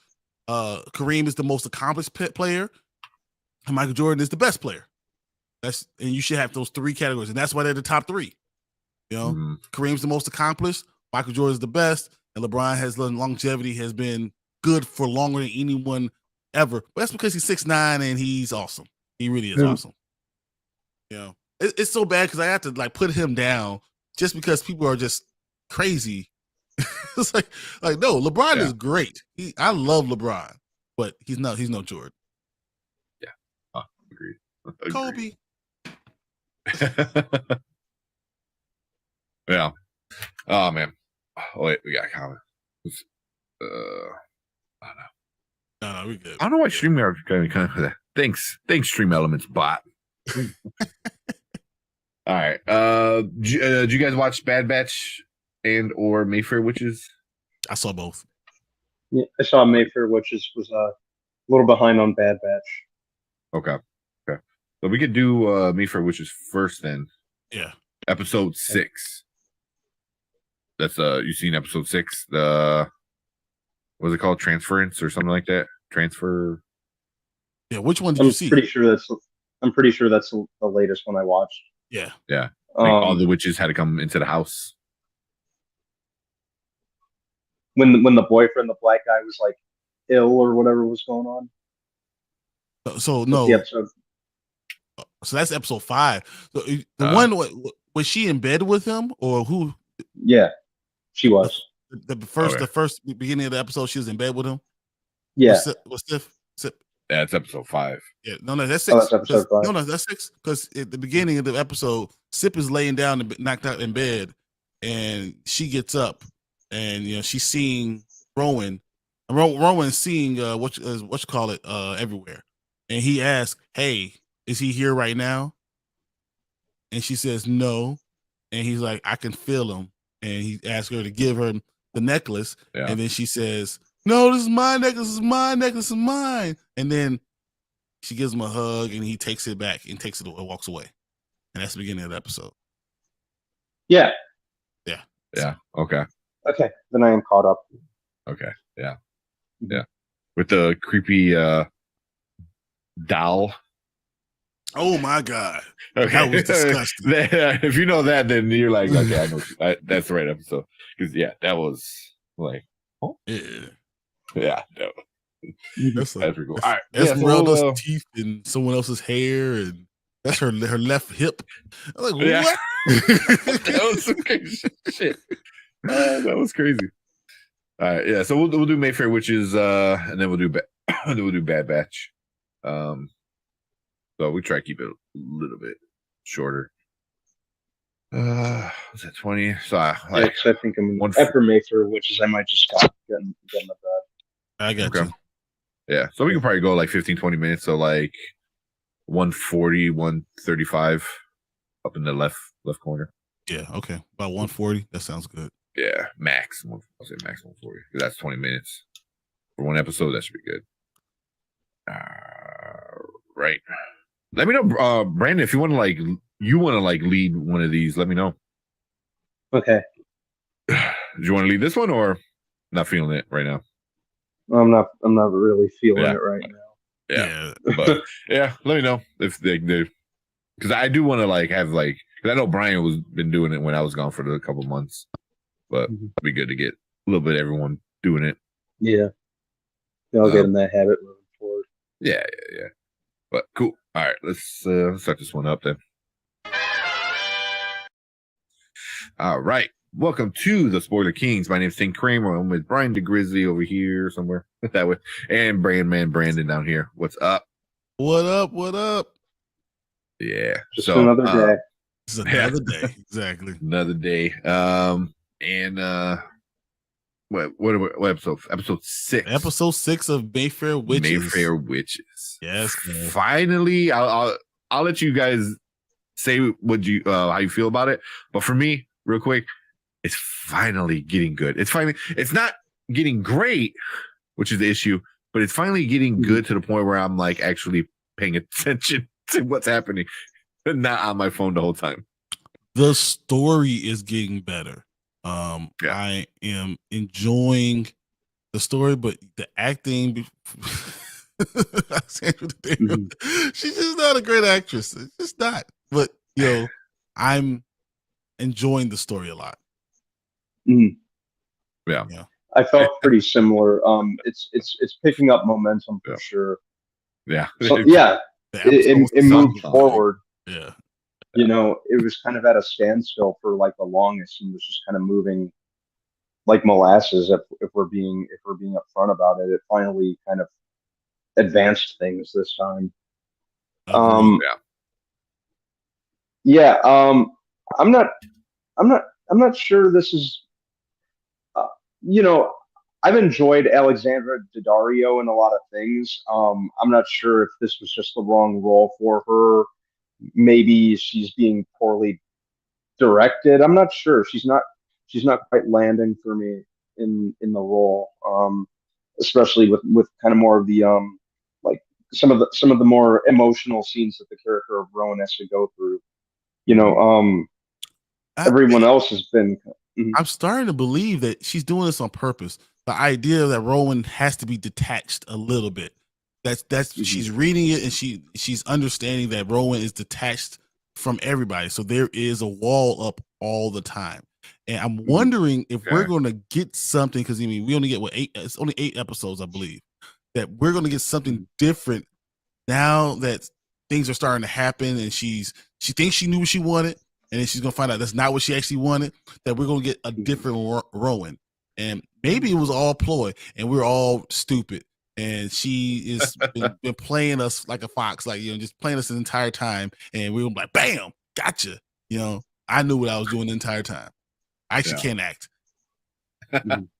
Jorge said I'd like her in other things. Me too. Yeah. She's been good in other things, but she's never been a lead though, right? She's always been at best a side character. She says some stuff, but she's had a couple. Yeah. But the quality between this and Interview is just you. It really is. And I wonder if it's the directing, like Brian said. I didn't even think about that. Maybe it's because some actors are good just naturally and they just know what to do, and some actors need to be told exactly what to do, how to do it, but exactly you need to feel this. You need to be this. So maybe. I was watching the after episode things and just listening to the director and listening to her explain the story made me feel like maybe she might be the issue, but also there was no room in the way she was explaining stuff for actual connection. I think the thing what made Interview with the Vampire so intriguing was their connection, the chemistry that jumped off the page, jumped off the screen. You could feel it, but the way that she was explaining stuff didn't leave a lot of room for chemistry. You know, and I wonder if it's just the way she's doing it, the way she's directing it. Because the story, the more I'm starting to understand, the story is not that bad. It's a pretty good story. It's just you need to put something else in it. Like I like Sip. I think Sip is entertaining, and he's acting, circles around Alexandra Daddario. But is it because they don't have a good chemistry, or is it because they're not leaving room for the chemistry? Is the director saying you have to be aloof a little bit? Because it wasn't even believable that when they're in bed and she was screaming and all that stuff, it wasn't even believable. It was just like she was told to act this way. She was acting it, but it had no feeling behind it. And what Sip said, Sip said nothing, really said nothing, and I felt like I felt the feeling behind it. Like come here, give me a hug, and you felt that it made sense in that type of relationship they were having. But her reacting that way just doesn't. Nothing makes sense right now. So I mean, Xavier might be right that that I'm assuming you think Rowan, not Daddario, but Rowan is like a masochist, which I can see. I can 100% see that. No, I thought he was going to say miscast. Miscast. Oh yeah, shit. Yeah. I was completely like masochist. Yeah, that. But yeah, miscast. Yeah. Well, and you know what? My thing with it was when she gave Sip the key necklace, and then as he was walking away, she takes it back. I was like, oh my god, that's so bad. That was so bad. Because it didn't feel the timing. It reminded me of The Room. I don't know if you ever guys see The Room. They always make fun of that. There's a movie about The Room. And it's like, no, I did not do it. I did not do that to her, Mark. That's what it was like to her. She's like, no, you're cannot take my ring. I never hit you. Yeah. And it was just like, I was like, man, that should have been her moment. Like, you got 2-3 seconds to like break down and cry and legit freak out. Somebody's taking your soul, and you're just like, no, I love it. It's mine. I was like, you sound like a whiny little girl, not even in a good way. At least like if it was like a toddler getting their candies, like you didn't even sound like that. You sound like Cartman, or like I said from The Room, like somebody who doesn't just know how to act, and it was just very disappointing. I think the other thing is that when you have other people around her that are doing an unbelievable job, like Lasher is boss. And he is really doing a good job. Yeah. Lasher's doing a good job. Sip is doing a great job. Cortland is doing a great job. Everyone around her is doing a great job. All the other women in that circle. All the other women were amazing. The Tess was great. Like, I got it. I'm like, you're a young know-it-all that like you're like kind of social justice warrior. I think that's what they claim, but like in the witching world, which is kind of funny, but like I got those characters. Like I'm like, okay, like I liked all of them, but her is just like you're supposed to be the best out of all of them because you're the lead actress, and it's just like it's not good. It's just I don't know what else to say, but it's just not good. Yeah. I did like her on White Lotus. Yes, I did. Yeah, she was great on White Lotus. Like we said, she's been great in other things. I think maybe it was just the wrong role for her. Possibly. But yeah, like Xavier said, just this falls flat. This falls flat. But besides that, what about the actual story far? I like where it's going. I like where it's going. This is really interesting. The fact when Sip took the necklace and he was going to touch it, and he brought the other seer to make sure you could bring me back, and right at that time is when she's giving up the necklace, so giving up Lasher, and then Sip is now stuck in that world because he has nothing that anchors him to get him bring him back out. I think that's genius. I thought the timing was great. Now we have another problem because the only thing that brings Lasher seeing him in the memory, that was cool. I'm like, is he gonna see him? And he looked over and just like flicked him, like, and he went flying. I'm like, oh, Lasher's a badass, man. But I think Lasher's a badass. Lasher is planned all this out. So now, because without Sip, Rowan is nothing. She's not mentally strong. She's brilliant. She's beautiful. She has all this power, but she's not mentally strong. Without Sip to be her backbone, the one that she can trust, she's going to end up running right back to Lasher. Mm-hmm. And Lasher knows that. So if I get rid of this competition, if I have him stuck in this world, she'll come right back to me. Yeah. And that's why Lasher allowed it to happen, allowed Tessa to get the necklace, because he's never going to show up to Tessa because she's not really the way he wants.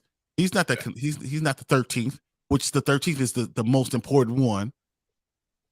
You know, she's nothing special. So he's never going to show up for her. He's going to wait for Rowan to want him back, and they'll be connected forever. Mm-hmm. Mm-hmm. Yeah. I mean, the way it ended, like I said, this series so far has great endings. The last 10 minutes of every episode, mostly every episode, has been great because it sets up the next episode really, really well. Sucks in the beginning, it kind of like great setup, and then the episode would be kind of like more of the same. This one I think is going to be very different. This one's going to be like, I don't know what Lasher's going to do. You know, I don't like, because obviously I think the family's going to come together and try to, you know, save the girl for sure.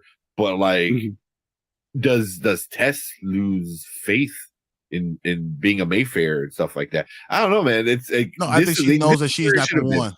She's not the one that she's not the person who brings it down. That's the most important. She can't be that. You can't choose to give it up. I think that's what you can't choose. You are what you are. Yeah, that's just what it is. Yeah. Exactly. Diverting paths just a little bit. Not this episode, but the episode before this one, when they were introducing members of the Talamasca. Did anyone catch that? One of the Talamascan agents' name was Stuart Townsend. I did. Yeah, I did. So no, little Easter eggs that you can see. Yeah. You know. Since I wasn't here to talk about that last episode, I needed. Yeah. I felt the need. I don't think we brought it up either. Mm-hmm. Yeah, well, that's a really important thing. What do you guys think is going to happen in the next episode? I really want to know. It's a good question. I haven't even thought. Like, I mean, it's obvious that they're so. We know what his name, Keith, whatever guy, caught Tessa. We know that's what's going on. Great, not to Lestat. We know Rowan. But we know Rowan's going to go back to the house and look for Tessa, and Tessa's not going to be there, and the mother's going to be worried, and they're all going to try to come together, figure it out. Mm-hmm. But what role does Sip have in that? Is he going to be able to find his way out? Or what I think is happening is Rowan's going to have to take back in Lasher, and that's the only way that she could save Sip. And then, but by saving Sip, she's going to fall all the way into the Mayfair Witches and become the thing that they're supposed to become. She's going to be the main person for the Mayfair Witches. What was it called? I keep on forgetting. Designee. I think the Designee. The Designee. Yeah. You know, which one happens? And then what does Cortland have to do with all this? Why did Cortland want Tessa to be the one who gets the key? Yeah. I just think she's young, so she's probably easily manipulated. You know, so he can literally use her to whatever he wants. You know, but yeah. It's just a power struggle. I think it has something to do with his ALS, which was another cool thing to throw in there. Yeah. This, I guess, they're gonna try to save her for sure. I think it's really gonna mess up Tess test faith in being a witch and being a part of the family and stuff like that. Is like, listen, like we did this and the thing chose me, and he's not fulfilling his part of this deal or whatever. You know, it's like, I don't know. I don't know. You know, because in the preview, she's like crying. She's like, "Why aren't you coming to me?" You know, which is super sad. You know, it was like, because these maniacs are gonna do God knows what to her. But I think she dies. I don't think he's gonna come to her leaving in the witches or not being leaving the witch. She's going to die, and that's what's going to push Rowan, especially without Sip, over the edge, and realize I need Lasher. I need something else because she doesn't feel complete in herself. So they're gonna use them together to become the major Mayfair witch, which all the powers and all this unbelievable power, and she's gonna like rise up and be able to levitate and do things that no one has ever seen, and that's what's gonna be. Fly around. Xavier said Lasher played it cool. Yeah, he did. I'm sure he's setting up to have Roland turn back to him by tormenting Tessa. Yeah, exactly what Brian was saying. Yeah. And then like she takes Lasher back and gets revenge. Yep. On the crazy guy. And then she's automatically she's with him. Like, that's it. They're together, and Sip has to go off and whatever, and or he tries the next season is him trying to save her, but she's gone. She's gone. Yeah. I mean, I didn't read the book. I really don't know anything about this besides Anne Rice wrote it. You know, I feel like this episode should have been what we got to. Thank you, Joel. Thank you, Joel. And but yeah, this is what we should have gotten in like episode 3 or 4. Not in episode 6. Like we got 2 more hours to really tie everything up and set up a whole nother season. Well, I think they already pretty much did that. No, I think they already did that. We know exactly where it's going. Like, I think we're going to see Rowan's transformation in episode 7, and in episode 8 is going to be Sip trying to bring her back, and Rowan almost going to him, and then Lasher shutting the door and taking her back, and that's it. And then that's the end of the season. Because what it is it's a triangle. That's what all these things are. All these different triangles, and this love triangle between Rowan, Sip, and Lasher. But Lasher has been there from the beginning, and I think what we're going to see in episode 7 is what Lasher really is. Because as of right now, they hinted at it, but we haven't seen what is he a demon? Is he the beginning of the witch? He's a Wiccan that has always been looking for his coven. I mean, there's so many options that you could have him as, and I think we're going to see this in the 7th episode. And the 8th is going to be him shutting the door and taking Rowan under his wing and always having her forever.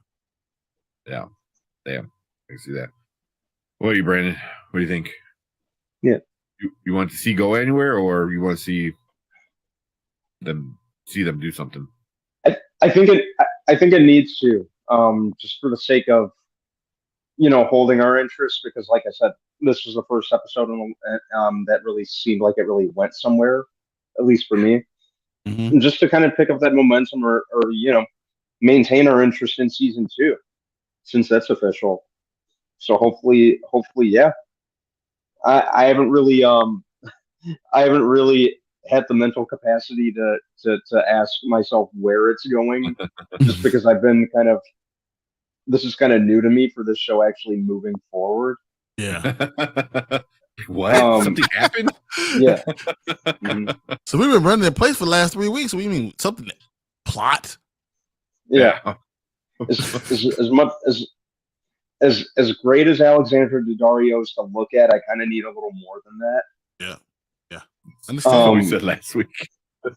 Yeah.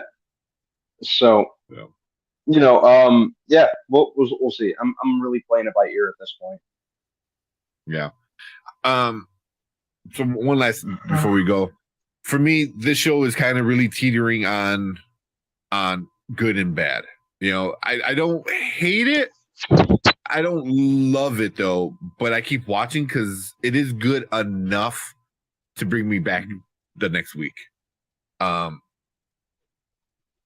if the finale is not good, would you guys even care about a season 2 if the finale just kind of falls flat?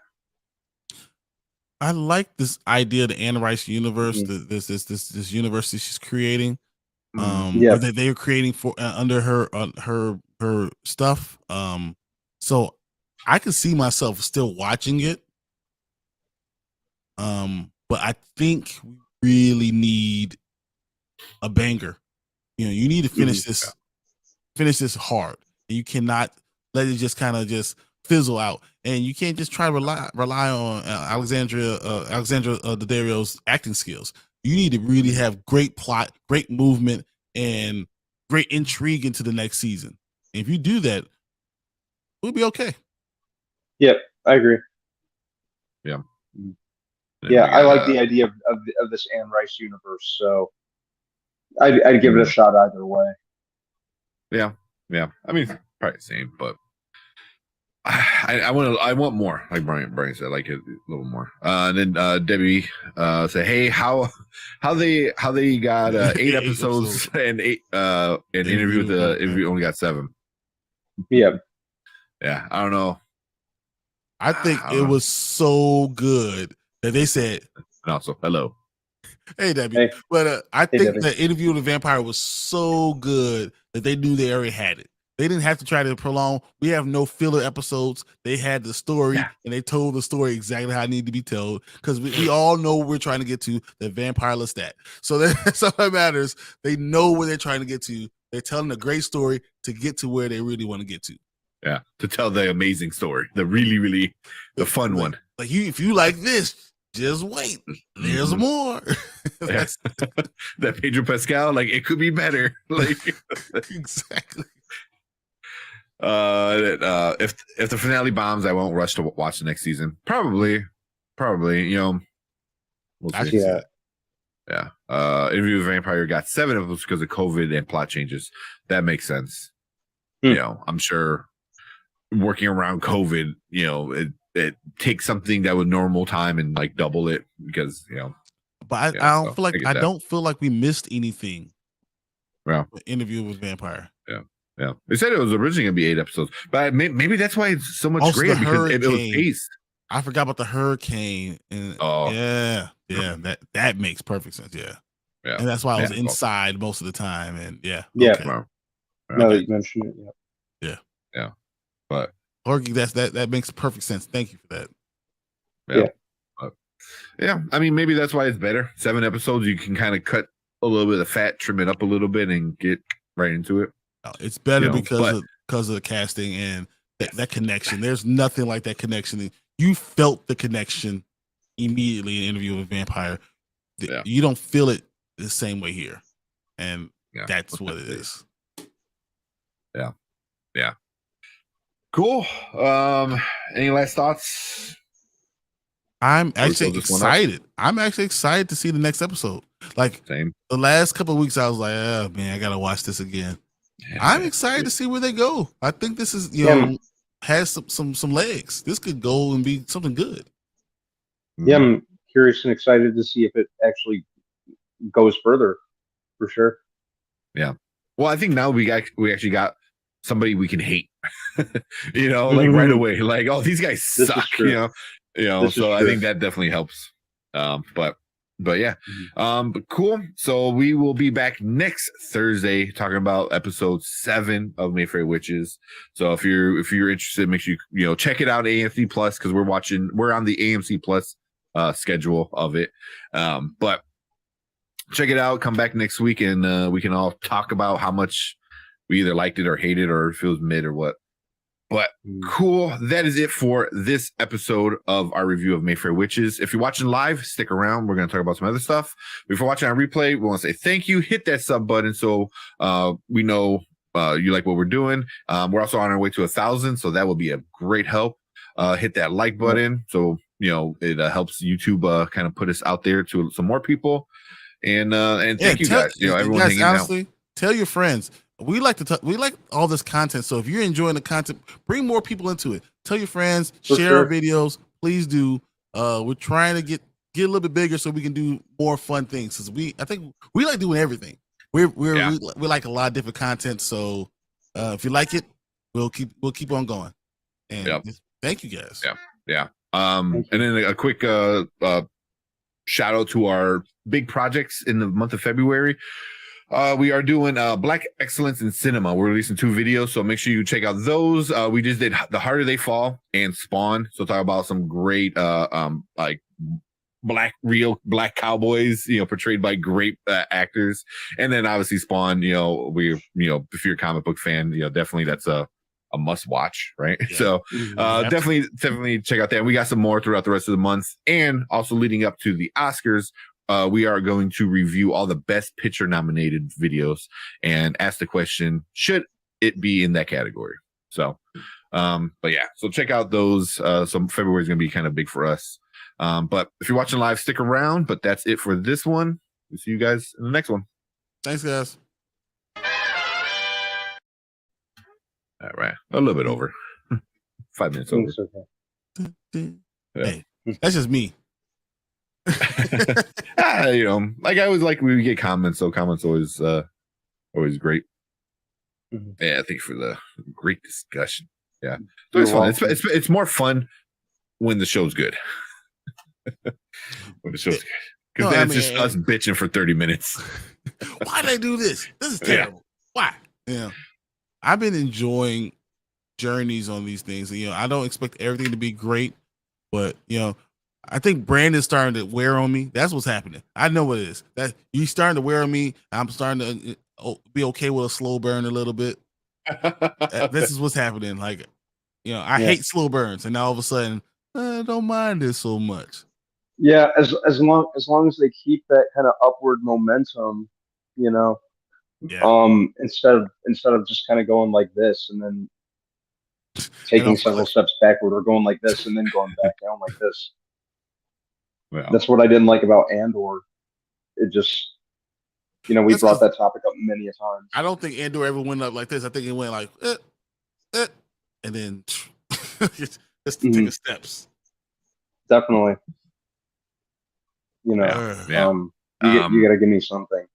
Exactly. Yeah. Which is some payoff. Like, yeah, I know you got to get caught up with Bad Batch. So if you want to stay, I know you're tired and stuff, and it's late for you. But I would recommend Bad Batch episode 7 and 8 are great. I really enjoyed these. If Mayfair Witches took a little step forward, this freaking jumped on the trampoline and jumped. Like these 2 episodes, like. It makes you like, okay, I can deal with it with all those fillers because you get episodes like these. Yes, agreed. Yeah. And Brandon, if you're available on Sunday, I know you're going to see your parents. If you're available on Sunday, I wanted to do one Black Excellence with you, and then also we could do the Bel Air. What's the Best Man? Best Man. So we could do a Best Man, even if it's like half an hour, just kind of review. And hit that up. Yeah. Okay. I'm pretty sure. And then I might. I'll try to get. I'll see if Zach is free this weekend, so we can do Black Excellence with him too. Yeah, I want to just have some done, so we don't have to worry about when it's coming out. I want to make sure it's done and it's good, and we add all the stuff that we need to add to it, and ready to go. Yep. Okay. Yep. I don't see that being a problem. Coolio. Right. Oh man. All right, man. You go ahead and go, because I'll touch you tomorrow. Yeah, I want to go to bed. It's been a day. It's been a day. Yeah. I'll talk to you in the morning. Okay. All right, no problem. All right, peace. Later. Thanks, guys. Bye. All right. Bad Batch. I've been waiting to talk about this because I think it was fun. This was a lot of fun. It was so good. And you know what is funny? My first episode of Bad Batch this season that I liked this much was the one that none of them were in. Yeah.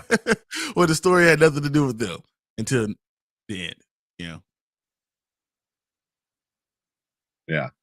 So real quick, I've been seeing all this stuff kind of going around.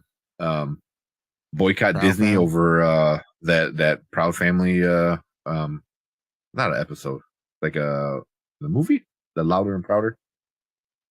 I didn't even watch it. You know, So I like the Proud Family, but I didn't even watch it. so I just saw Plant Fanatics. There's this. I don't want to play because I know they'll copyright it. They might even copyright this, but it's pretty good. You know, it's these, you know, I'll say women, but there's a guy over here.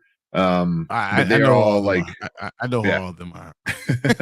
You know, but they're basically saying like, you know, just all like, well, there you go. Yeah, that's literally on Disney. You know, and so that's exactly what it's kind of about. You know, I thought it was good. You know, minute 45, and it's them on stage or at school, I believe, or something. I haven't seen the movie yet, but people are not happy about it. You know, obviously, you know what kind of people, but yeah. Yeah. But that's hilarious because if you go back up, Paul Mooney, that's perfect. Yeah, it's Paul always been Mooney. political. Yeah. This is what the Proud Family is. I mean, but it has to be political if you're going to talk about a family that's dealing with a lot of the stuff in this time, you know, and dealing with the stuff that people are dealing with. You want to turn a blind eye to it, but this is the truth. You know, this is what we're dealing with now. So I have no problem with it. Yeah.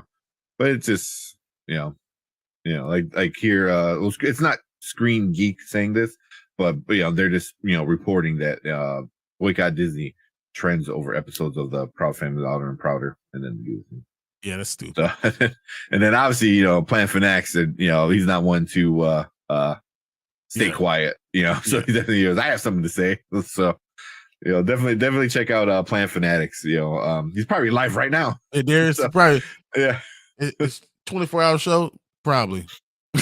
yeah. So I want to check that out. I I'm gonna check that out. I want to definitely have an opinion this weekend on it. I saw it. I'm like, oh, that's cool. I liked it. You know, I'm like, that was good. You know, just that clip of them on stage and stuff like that. I watch the whole Proud Family and figure out what's going on, and yeah. You know, let's see. But I think because I'm not a jackass, I saw it. I'm like, okay, cool, and then like, you know, like okay, you know, like not even second thought. Yeah, you know, because I'm like, okay, it was cool. I saw what I saw, and then now, you know, people losing their mind. Yeah, this is what it is. This is the world we live in. Yeah. Or, this is America. Yeah. Yeah. I actually was listening to that song came up on my radio the other day. Or not my radio, but my Spotify. But yeah, I listen to it probably every day when I go to the gym. Well, I mean, Donald Glover is Childish Gambino. Which I love because so you know when Troy, which is Donald Glover's character at the end of Community, he goes to sail a boat. Yep. And what was the name of the boat? But it was a call to his I remember. Oh my god. The Childish Tycoon. Childish Tycoon, yeah. So it was definitely, and then obviously yeah. So that was definitely kind of cool with. And then he travels with LeVar Burton. Yeah. So hey, the Reading Rainbow is important to me. It's important in history. LeVar Burton deserves something. He deserves like a special or something. Someone talking about how important he really is. Especially in my I didn't want to read. Mm-hmm. LeVar Burton is the reason I read these things. Specifically him. Like I think for at least American history, he is the biggest person in America, like I said, in American history that would get so many like record amount of kids to read was because of Reading Rainbow and him and the show. Yep. Like, you know, I mean, the song is just like, Like they sing it a few times because like Troy, is a big fan of LeVar, and and he goes, I just want to sign picture, and then what's his name, the old white guy, Chevy Chase's character, actually brings him in, and he like freezes and he doesn't know what to do. But he's in the corner. He's in the corner singing the song and crying. Like, he goes, I just wanted a picture. I didn't want to meet him. So, and then LeVar Burton, like he kind of steals that episode because he's only in it for a little bit, but it's great. And I mean, I love him in that. I love him in Community. I love him in Big Bang Theory. I love LeVar Burton. It's all the stuff. I think when he plays himself, I mean, that's when you made it big. Is you're invited on shows to play just yourself to be because you are so big. You know what I mean? You don't need to be a character. Like you are that big and important. So, but that's like super off topic. Oh yeah, but that makes definitely me smile, that really does. I think we need to give him flowers somehow. LeVar Burton needs to be getting flowers for sure. I know his daughter is kind of famous too, Mika Burton. She was on Rooster Teeth for a while, and then she left because the gaming community is not known to be tolerant. Nice and tolerant. But I think she dealt with a lot of shit for the most part, and now, but she was like host of a bunch of different like esports kind of events and stuff like that, and cosplay and stuff like that. So she was like, I don't have to take this. Come on. And I didn't think that like that. I was like, yeah, it's Burton. I'm like, yeah, it's your last name, but like whatever, And then like, oh yeah, that's his daughter. I'm like, okay, that's crazy. I was like I don't know, like how I don't know if I could work with like somebody like if like their dad is like, oh, your dad like helped change like my life and every other kid's life in the world or in America. So like, and you just come to like the whole thing with Jack Quaid and The Boys. Yeah, Meg Ryan comes on set, everyone loses their damn mind. And he's like, come on, guys. It's just mom. Yeah. It was like, yeah, but your mom's Meg Ryan. Oh, yeah. It's different. For you. Yeah. But the original Prophet dealt with stuff like segregation homophobia is homophobia. Yeah. It sure did. Like all the time. Yeah. Which is crazy for a Disney show because Disney they tend to push it sometimes and then they pull back. Like the Owl House, the same thing with like the main character is Hispanic for one, which is crazy, and she's also gay, so it's like, well, so and it obviously got canceled too. Yeah, but the Proud Family dealt with a lot of stuff. Oh my gosh, I've seen. Yeah. But I don't believe Tommy Davidson. All right, I'm all for it. Let's do this Bad Batch thing. But check it out. Yeah, let's get out of here. Call it a night. It's early. It's 11:25. Yeah, I don't. Maybe I can get before 2. And I asked for a lot. All right. All right. Let's do this one. Oh wait, I'm getting a bad signal. All right, look good. Yeah. Okay. Try it again. We got take 2. Yep. All right. What is up? Welcome to the Spoiler Kings. My name is St. Kerm with Brian the Grizzly. And we're gonna talk about some Bad Batch. Finally, some good Bad Batch. It was like 2. Finally, we made it. Yeah, so we got a double episode. We got 7 and 8 coming out this week. And they were a much needed step forward, giant leap forward. Great. Like, honestly, I was looking at 6. I was like, man, I'm done with this. I'm almost done. And 7, and the story was so good. It took a place that had no plot for 6 episodes, basically. And took the plot and they put it on fast forward. They put some crack on it or something. Like it was unbelievable how much you got in one fell swoop. It was so good. I loved it, and it didn't even have any of the main characters in the first. Like 28 minutes. Shit, yeah, that first episode. Yeah, we really didn't get any of the Bad Batch guys. Nope. You know, but I'm so glad they released 7 and 8 together. That's the good call. Because if you did 7 and we had to wait for 8, that might, again, this is why you should just put it all out at once. But these two really went together so perfectly where it just felt like one big episode. But the episode 7, it was just about really the Senate.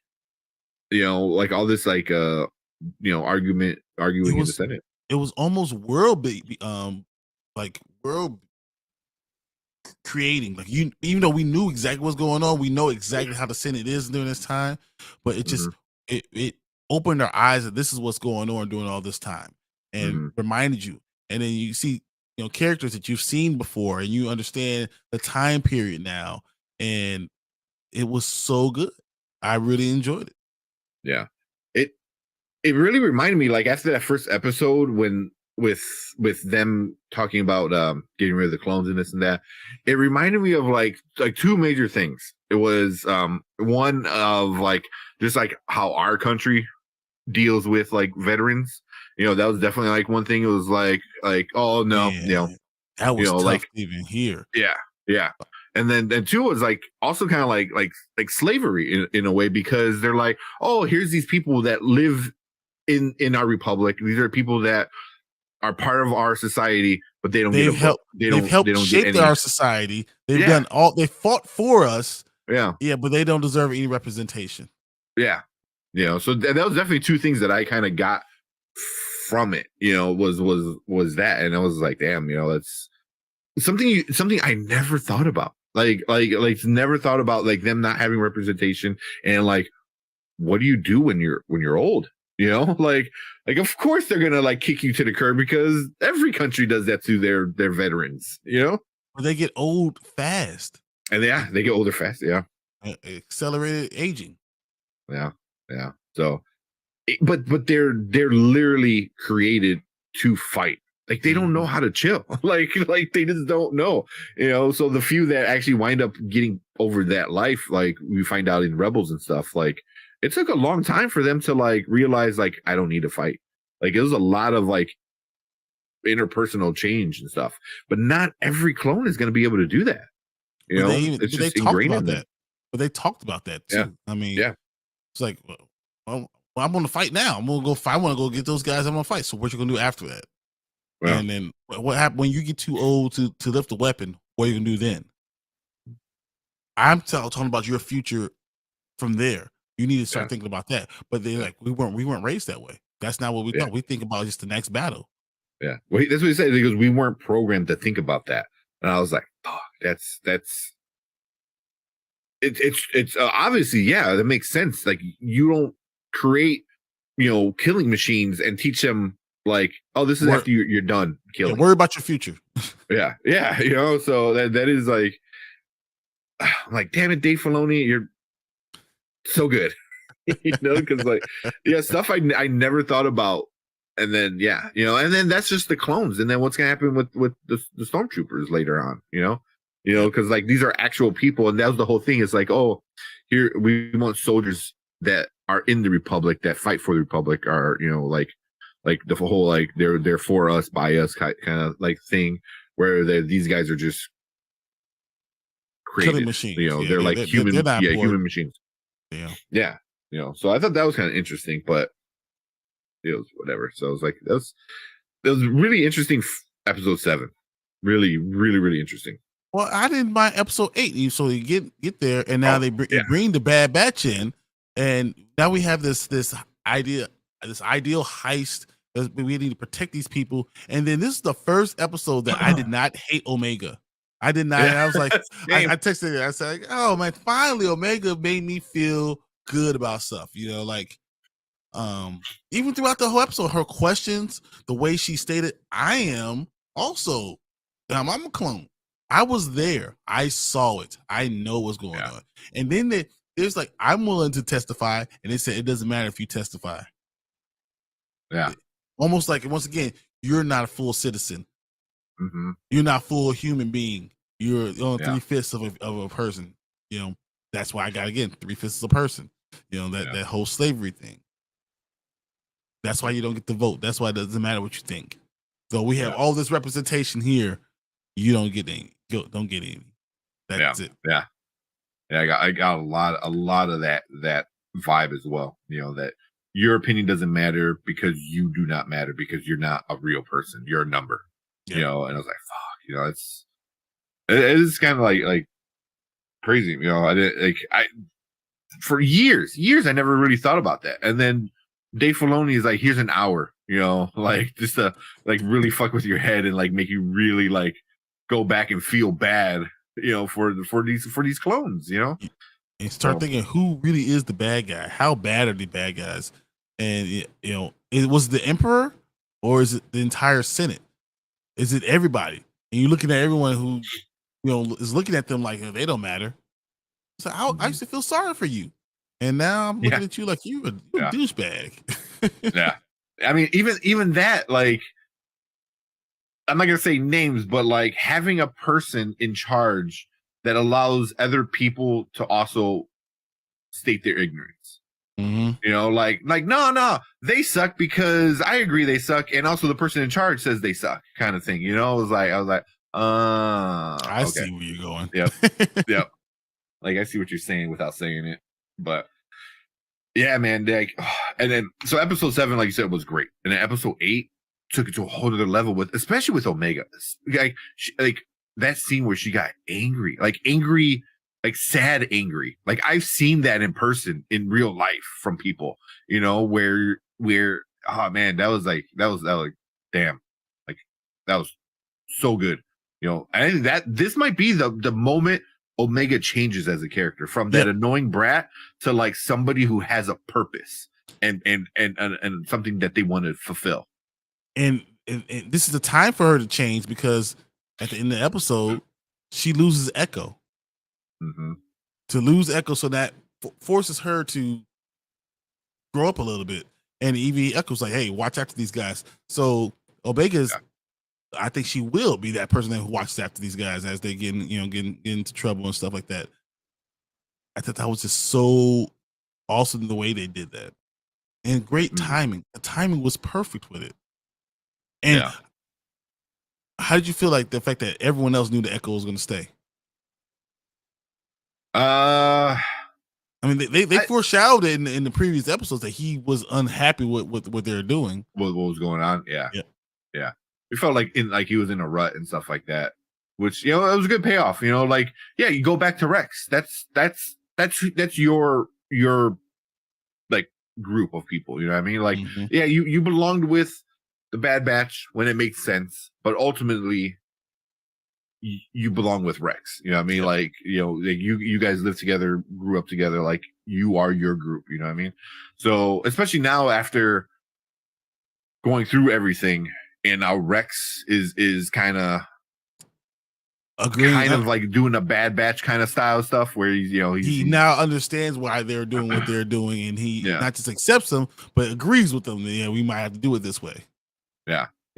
So I thought that was good. I at first I was like, oh really? But then, like you said, I started thinking about it. I was like, yeah, it makes sense. Like that's where he belongs, is with Rex. But here's the other thing I was thinking. They did all that work. We did all this from episode 7 and episode 8 to did nothing. And Palpatine was still ahead of it and still got what he wanted, and really used them to get rid of the guy he needs to get rid of. But also, like, not only still got what he wanted, but was able to expedite it. Like, he was able to, like, oh, now we can go triple fast on it. Like, it was like the Emperor is that's why I hate the fucking sequels, because this episode shows you, like, even more. Like, it just, here's another, like, you know, coin in the bucket of how smart, like, not how badass the Emperor is, how smart the Emperor is. And he planned it all out. He planned everything out, and he made everyone look stupid. He knew what he was doing. And like right at the right time, and he's like, oh, it was his fault, and it was the clone's fault too for following him blind. I was like, I was like, fuck. I'm like, he got everything. He got rid of the fat, by that guy who screwed everything up, and then took the clones with him. I was like, damn. And he had the clones do the work for him. He didn't have to do nothing. Yeah. He was like, again.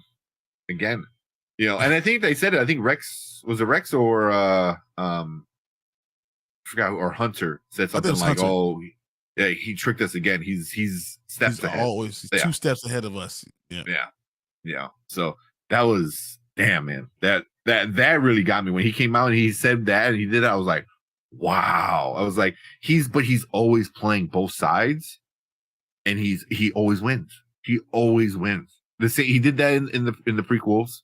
He was playing both sides. You're gonna win. He's doing it in front of everybody.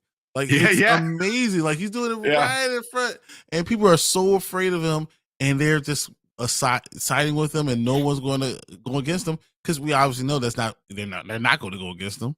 So it's just it was so well done. This was a very good. These last 2 episodes are very good, very well done, and was such a Star Wars episode. I felt the Star Wars in it. Yeah, same. So after I watched both of them, I went on Twitter and saw a lot of people talking about it. I kind of looked it up and see what people were saying, and I forgot who put it, but they put like Bad Batch, and then the is better than Andor. I was like, fuck. I'm like, why though? Like, I feel like Andor looks better. It should be better on paper because it doesn't feel Star Warsy.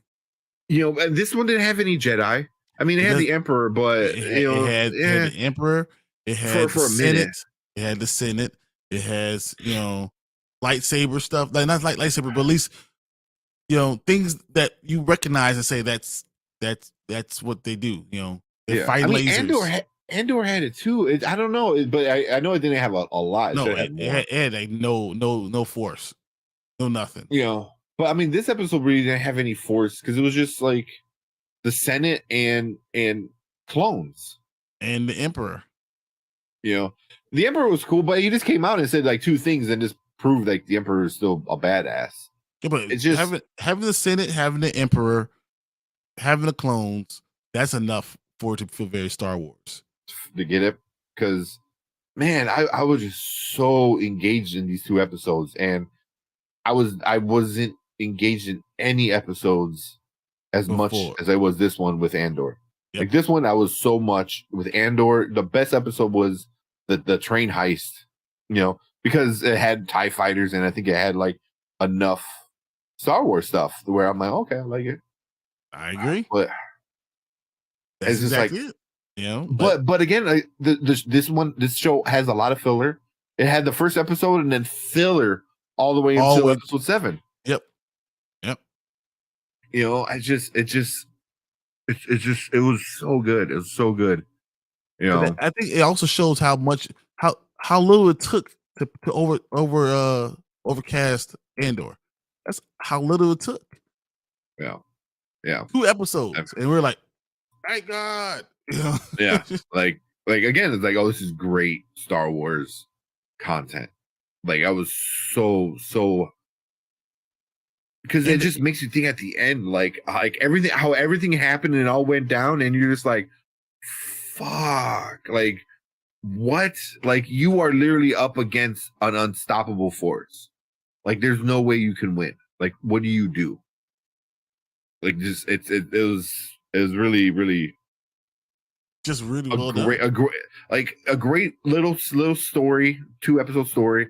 They lost in the end, even though they did everything to win and they thought they won. They still lost. And we told the truth. We did everything right, and it didn't matter. Yeah, and then he goes, and then he manipulated it to get what he wanted. And he knew it was coming. He saw it coming. Because then he technically the Emperor didn't lie.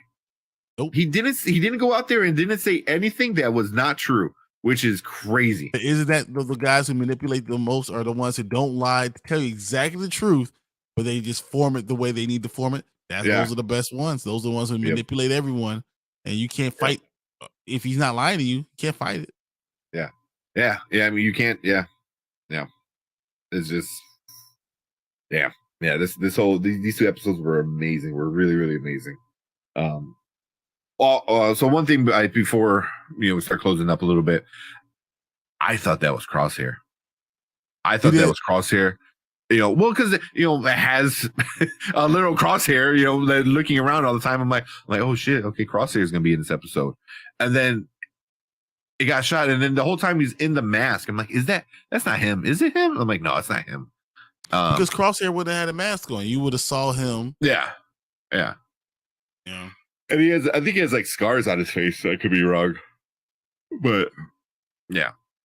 I was just like, damn. But then we have another like how many assassins do they have? Clone assassins do we have? Yeah. Or they just making them up as they go along. Yeah. To make the clones look even worse. Oh man, shit! I didn't even think about that. Because now think about it, if the senator was killed, the clone would have killed the senator, and would have looked. He would have. Look at these rogue clones that we need to get rid of. Fuck. We need to get rid of all of them. So it's like the Emperor had everything the entire way. He had it all planned out. No matter what, no matter who won, he was going to win. Yeah. And that's what he does. But I didn't even think about that. That's true because, because even the senator gets killed, boom, still a clone fault. Exactly. This happened. It's the clone's fault. Like we need to get rid of the clone because the clones are the last. Think about it. So the senator gets killed. They have to do an investigation into it. They find out what's going on. They find out what happened on the planet. And so the clones were the problem, and he was the problem, and he always had the scapegoat already ready there. Yeah.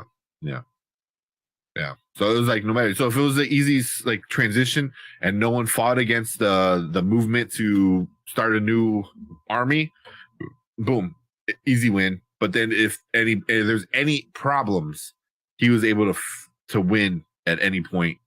Man, no matter what. Yeah, See, I'm like that's what makes it so great. It's just like this evil bad guy that is the really, really bad evil bad guy, like even worse than Vader. Yeah, this is why. And why does Vader follow him? Well, this is why. He's good at the Force, and he is unbelievably smart. He manipulates him. Was it kind of good, cool seeing Bail or Organa?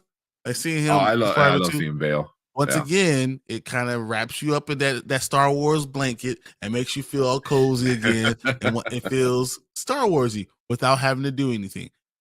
Andor needs to be taking lessons of how you do that. Yeah. Without seeing a Skywalker. Yeah. Or even a Jedi. In this episode, we didn't even see Jedis. Did we? Yeah. That's my theory. That's my theory. That's a good theory. I think Omega, that makes perfect sense. Yeah. Omega might be Force sensitive somehow. Force sensitive. Exactly. Because like I said, Filoni knows how to he knows how to fix bad shit. You know what I mean? People didn't like the prequels. And then he goes, here's the Clone War animated series. And it makes the prequels better. One of the worst movies before The Last Jedi was the Clone Wars. Was episode 2. It was horrible. It was horrible. Yeah. He made it better because he's like, oh, cool. Well, we're going to get into little stories and details and he has a Padawan and like all this like cool stuff. We'll give you backstory and we're going to tell you everything you need to know and we're going to make it so much better right now. Yeah. And you know what he did? He did it. Like he dropped the mic on it. Yeah. And I think he's slowly setting up how Snoke was created and how the Emperor in the prequels kind of did what he did. Because right now it's very stupid. Like, oh, there's 1 million Death Star ships under the ice. Like, what? But I feel like if Filoni could fix it, possibly, maybe, or make it seem a little less stupid. I'm telling you, between this and Ahsoka, Filoni's going to fix it all. He's going to be like, excellent. It's all part of the plan. Yeah. And at the end, he's going to go to like Bob Iger. He's like, money, please. Exactly. Make me in charge. And he drops the mic. He said, and that's how you do this. All right. Give me the title. Yeah, I'm ready. Give me the keys. Give me the keys. I got this. And he does that. Come on. This is making myself laugh. He does the Kamala Harris thing. He was like, "We did it, Joe," but he's like, "We did it, George." Is like George Lucas on the other side. Except George Lucas gonna be crying like the Sunday, didn't make it. They made it finally. Yeah. Thank you. Yeah. That's The awesome. one tear goes into his beard. Oh man. But anything else, man? No, I mean this is fun. I love it. I love the Senate. I just thought all this was great. It was perfectly placed and it was needed because it was boring before this. Yeah. I was getting a little over Sid and all that stuff. So, but man, cool. I think you said we have 16 episodes, so we're halfway through the season. Halfway through, guys, and this was a good halfway point. Yeah. I'm just afraid I already know we're gonna get some filler next week, but obviously, if you give us two good ones, come on, you know that. Yeah. There's definitely gonna be some filler. But hopefully we don't get filler until episode like 15 and 16. Hopefully we get a sprinkle of a few good ones in there at least. Well, they have to because when Mando starts, you're gonna lose everybody unless you have some good episodes coming out. Yeah, agreed. But cool. But if you're watching live, stick around. If you're watching on replay, let us know what you thought about episode 7 and 8 of the Bad Batch. Did you like it as much as we did? Did you kind of felt it was more of the same? Or are you just not even bothering with the Bad Batch? I know a lot of people just kind of gave up on it after episode like 2. So, but leave a comment. Let us know what you think. We're gonna be back next week talking about the next episode and see how that one goes. But hit that subscribe button, hit that like button, and share with people. Share with some other Star Wars fans. We love to have some more Star Wars people in the comments. But hey, guys, here's hoping for another good one. Come on, guys. Yeah, all of us together. Yep. Do that positive meditation like Omega was doing. Exactly. See if that works. But cool. But if you're live, stick around. If you're on replay, thank you, and we will see you guys in the next video. Hey, because of positive meditation, I call it the Force.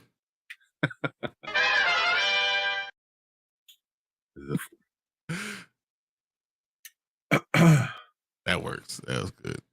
Yeah. Shit, man. I didn't even think about what you said. That makes so much sense, though.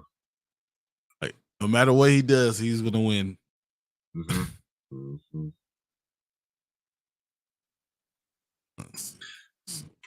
man. So man, I know people hating on people who are playing Hogwarts right now, but I cannot wait to play it. I cannot wait to play it. And when does Ahsoka come out? March? Like 2 weeks after Mandalorian. They're trying to take over the world. March 12th. Sunday, March 12th. Is it? Yep. Oh. So Bad Batch, Mandalorian, and Ahsoka's all gonna be out at the same time? At least for like a week or two? No, for 6. So 6 more weeks we have, right? And we have 8 more weeks of this. So yeah, for like a month, all 3 of them gonna be out. I mean, I think they might tie in like what they did with this one and do a couple more 2-for-1 kind of things. I can see them doing that.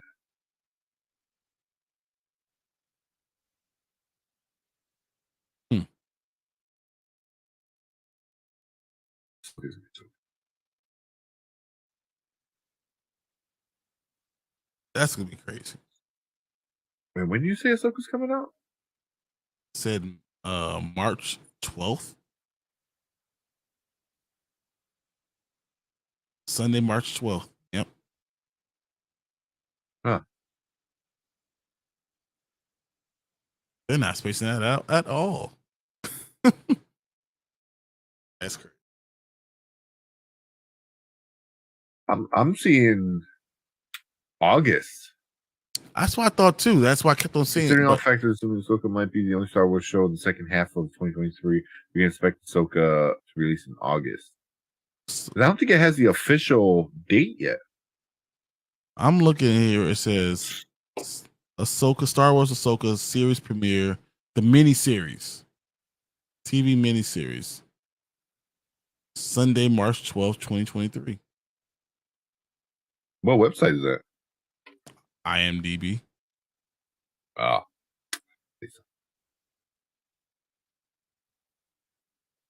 Series centers at the adventures of Ahsoka Tano, spinoff of the Book of Boba Fett. Rosario Dawson.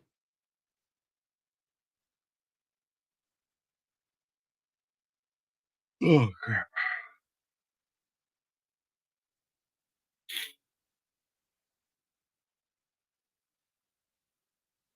Tell me I'm not seeing this wrong. Like, I mean...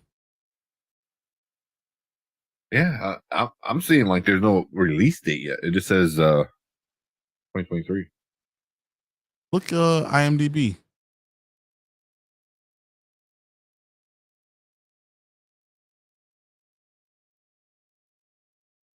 Oh yeah, I'm seeing it. You know, MSNBC. Really? March 12th, 2023. Yeah, scheduled release. Yeah, I'm seeing them so multiple much. things now. Yeah. Yeah. Because back in August, it didn't have an official release date, but now anything that's been released, you know, sooner, it's telling you, yeah. Other one I saw was January 20 something. This one's January 1st. Ahsoka's live action first pilot episode scheduled to release Sunday, March 12th, 2023. But maybe it's just the first episode.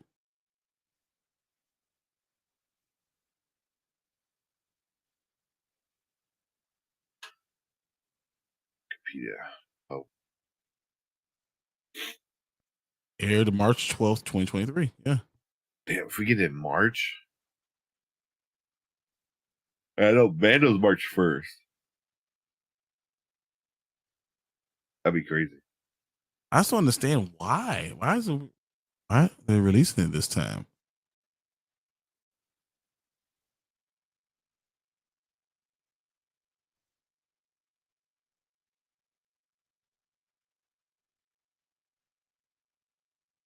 This is what I'm seeing everywhere right now. Huh. I'm looking at this one. Says as of January 2023, there have been no further updates revealing when exactly Ahsoka will finish production. And this came out this January 30th. This article. March would be awesome. I would love that. So MSN, MSN.com, Ahsoka release window, cast, characters, and more. This is February 6th, 2023. Oh shit, that was like the other day. Huh?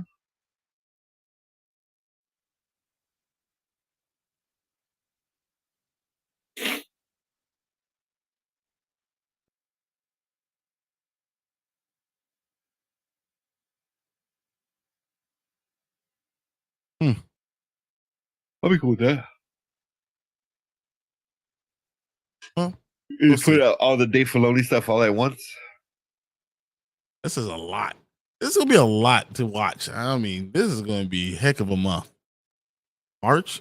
Oh my goodness. Yeah. So we started watching season 2 of How I Met Your Father. Oh, you did? You started? Okay. It does not get better. It does not get better. All right, guess what? I'm not going to be doing it when we end this episode, guys. Watching How I Met Your Father. Although, you want me to give you a little spoiler? Yeah, I'm all for it. Because you know what? I am going to watch Picard start next week. Are you? It's happening. Okay. Season 3 next week. It's happening. And Flash. I'm watching Flash just came out. Flash. Season 9. The last season. Oh damn, yeah. I gotta watch that, at least the last season. I think it said it's gonna be a short season too, right? Yep, like 9 episodes or something like that. Yeah. So, so in How I Met Your Father, they hinted at something, and not Zoe. What's her name? Zoe. Who's what's her name? The main character. What is her name? I know. You want to say Zoe, but it's not Zoe. But well, she's like yelling at her mom on the phone, and she winds up doing like not fender bender, but like it hits a bumper in front of her, and Sophie. There you go. So she gets out of the car, and she's like, "Oh my god, I'm so sorry," and then Barney walks out. Oh, okay. Yeah. So I don't know. And then that's it. And then she's like, "Oh, but we'll get to that later." I was like, "Fucking really?" It's like you're throwing the cameo like right away. But they probably were listening to everyone is saying we need more cameos. We need more connection to How I Met Your Mother. So they was like, "Boom, gotcha." But that sucks because that means like your story sucks. Your characters suck. You know, people want to see the original cast because no one cares about this cast. Like it really does, man. It just it's not fun. Like I thought maybe they might change something, but it's legit more of the same, and it's just stupid. The only reason you're watching it is because of Hilary Duff. Not really, man. She sucks. Really, man. I don't think she's good. She's not. I care for her friend and the British guy. What were their names? Man, see, it's terrible. I've watched enough of the episodes that I should know their names.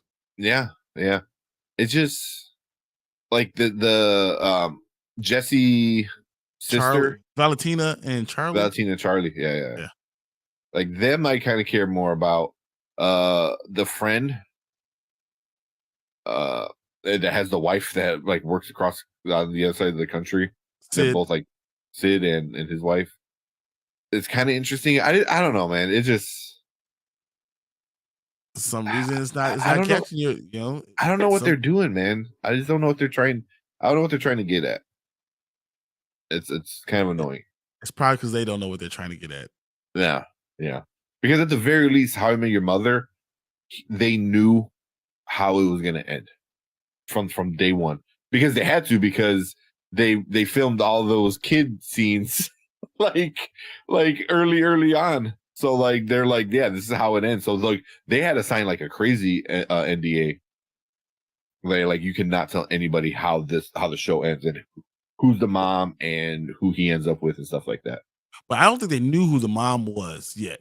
They just knew that it wasn't Robin, and they knew that the kids, you know, they didn't have to know that. They knew they where had it was a going name. in. They knew a name. They just didn't know who that character was going to be yet. Yeah. They had a name and stuff like that, but it wasn't casted back then. But they had a name like, and they knew like this is what's going to happen to the mom. You know, they knew that. You know, and they knew Robin was the ultimate. You know, the ultimate game, which I still don't like. I don't care. I didn't mind it. I just hated that like she had to go through Barney, which made no fucking sense. And then that's Barney. That's Ted's like friend. Like they're like that close. So why would they do that? Yeah. I didn't. I don't like it's just me. But all right, we're at midnight. Let's end the show. Yeah, let's get out of here. Mario talks about this all the time. He's like, yeah, I know. Why do you guys go through 3-hour shows? Yeah, sorry guys, we're just talking. Well, we just kind of hang out at the end and see if we get any comments. Like poor geek. Of recent shows, I've been enjoying Poker Face. I heard that's good. I heard that a lot of people are saying it's good. I'll check it out this weekend too, just to see. Yeah. So I'll probably be playing Hogwarts with my girlfriend. So since I'm not gonna stream it. I'm gonna put it on the PS4 and like we'll just like take turns. Like, okay, you hold the baby and now I can control. Now you hold the baby, I can control. You know, we'll probably do something like that. So that sounds fun. That would be fun. Oh, that looks good on Peacock. Okay, Poker Face. Peacock. Yeah. All right, I got Peacock, so yeah, I will check this out. Yeah. But cool. Oh man. But and then tomorrow, anybody watching live tomorrow, it's gonna be me and Alfredo, hopefully. With Zach. I always murder his name. Zach Millen. I believe his name Millen. Yeah. So check out his channel. He's gonna be joining us tomorrow live, and we're gonna talk about Elvis and All Quiet Along the Western Front. Yeah. So so we're gonna talk about those two Oscar movies, and that should be a fun one. And after you guys do that, then I will start showing up. Okay. Yeah. I think we also we're gonna get Zach Attacks is gonna be with us one week. Pert Minded is gonna be with us 1 week, and I'll see if anybody wants to join us with maybe the last week or something like that. But that sounds good. Yep. It's a modern day Columbo.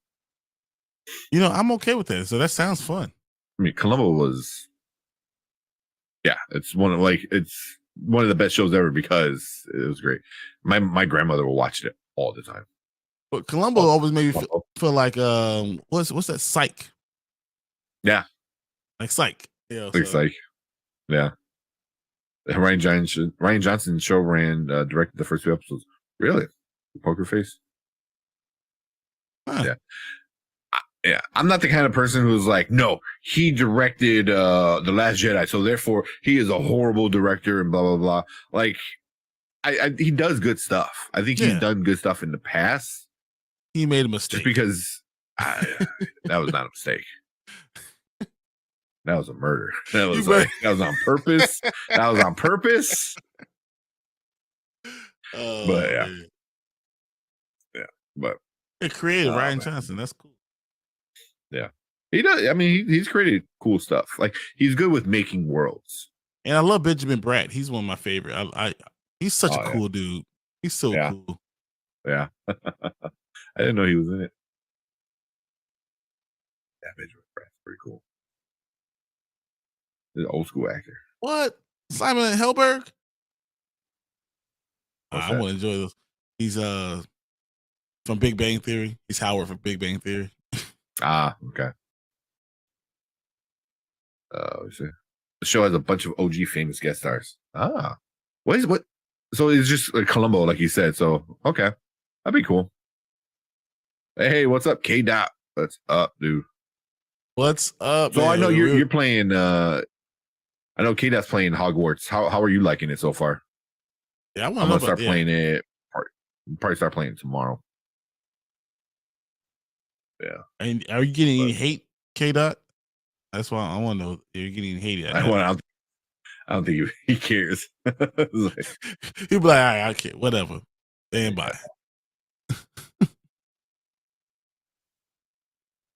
That's like, oh, you know what kind of person I am from a video game. F off.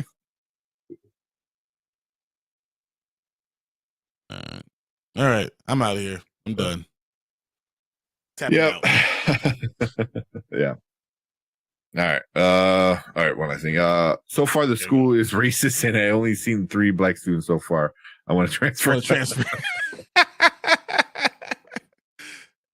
just like the fact that the black people actually look like black people. Well, when you can make choices, the characters, the choices. Yeah. I heard there's some other stuff. I heard there's like some like borderline like slave trade kind of shit going on with like the trolls, or that's what I heard. I don't know if it's true or not, but I heard like it gets some kind of great like I thought you were gonna say that with the elves, because elves are like that. Yeah. What is it? It's whatever Dobby is. What is Dobby? Yeah, he's an elf. Yeah. It's a free elf. Yeah, that's right. Yeah, it's free. Yeah, I heard some like crazy stuff like that. I'll give Hogwarts props for this though. The black hair options were finally good for once. I was genuinely shocked for a bit. Yeah. Wand combat is cool too. That's what I heard. I've been seeing a lot of that online, and I guess you can learn stuff. That sounds like fun. Yeah. I think if you learn stuff and you go back and replay it, like you know it, you can like know stuff early, or I don't know. But I will never get over the POC characters' names in Harry Potter. Oh yeah. Yeah. You want early red flags of J.K. Simmons as being an overall really shitty person. Rowling. That's Simmons. J.K. Simmons. J.K. Simmons. J.K. Rowling. Not J.K. Simmons. J.K. Simmons is awesome. J.K. Rowling. Yeah. Yeah. Cho Chang. Yeah. Oh my God. Kingsley Shacklebolt. This is wild. Cho Chang. Oh my gosh. Yep. So now it would have been funny if they did that and she wasn't Asian. But you have to explain that. You have to explain that. I thought my grandfather was Asian. Like, why you assume I'm Asian? Yeah. Yeah. That's good. Like that. Yeah, I definitely did for that one. All right, but yeah, let's get out of here, man. Super late for us.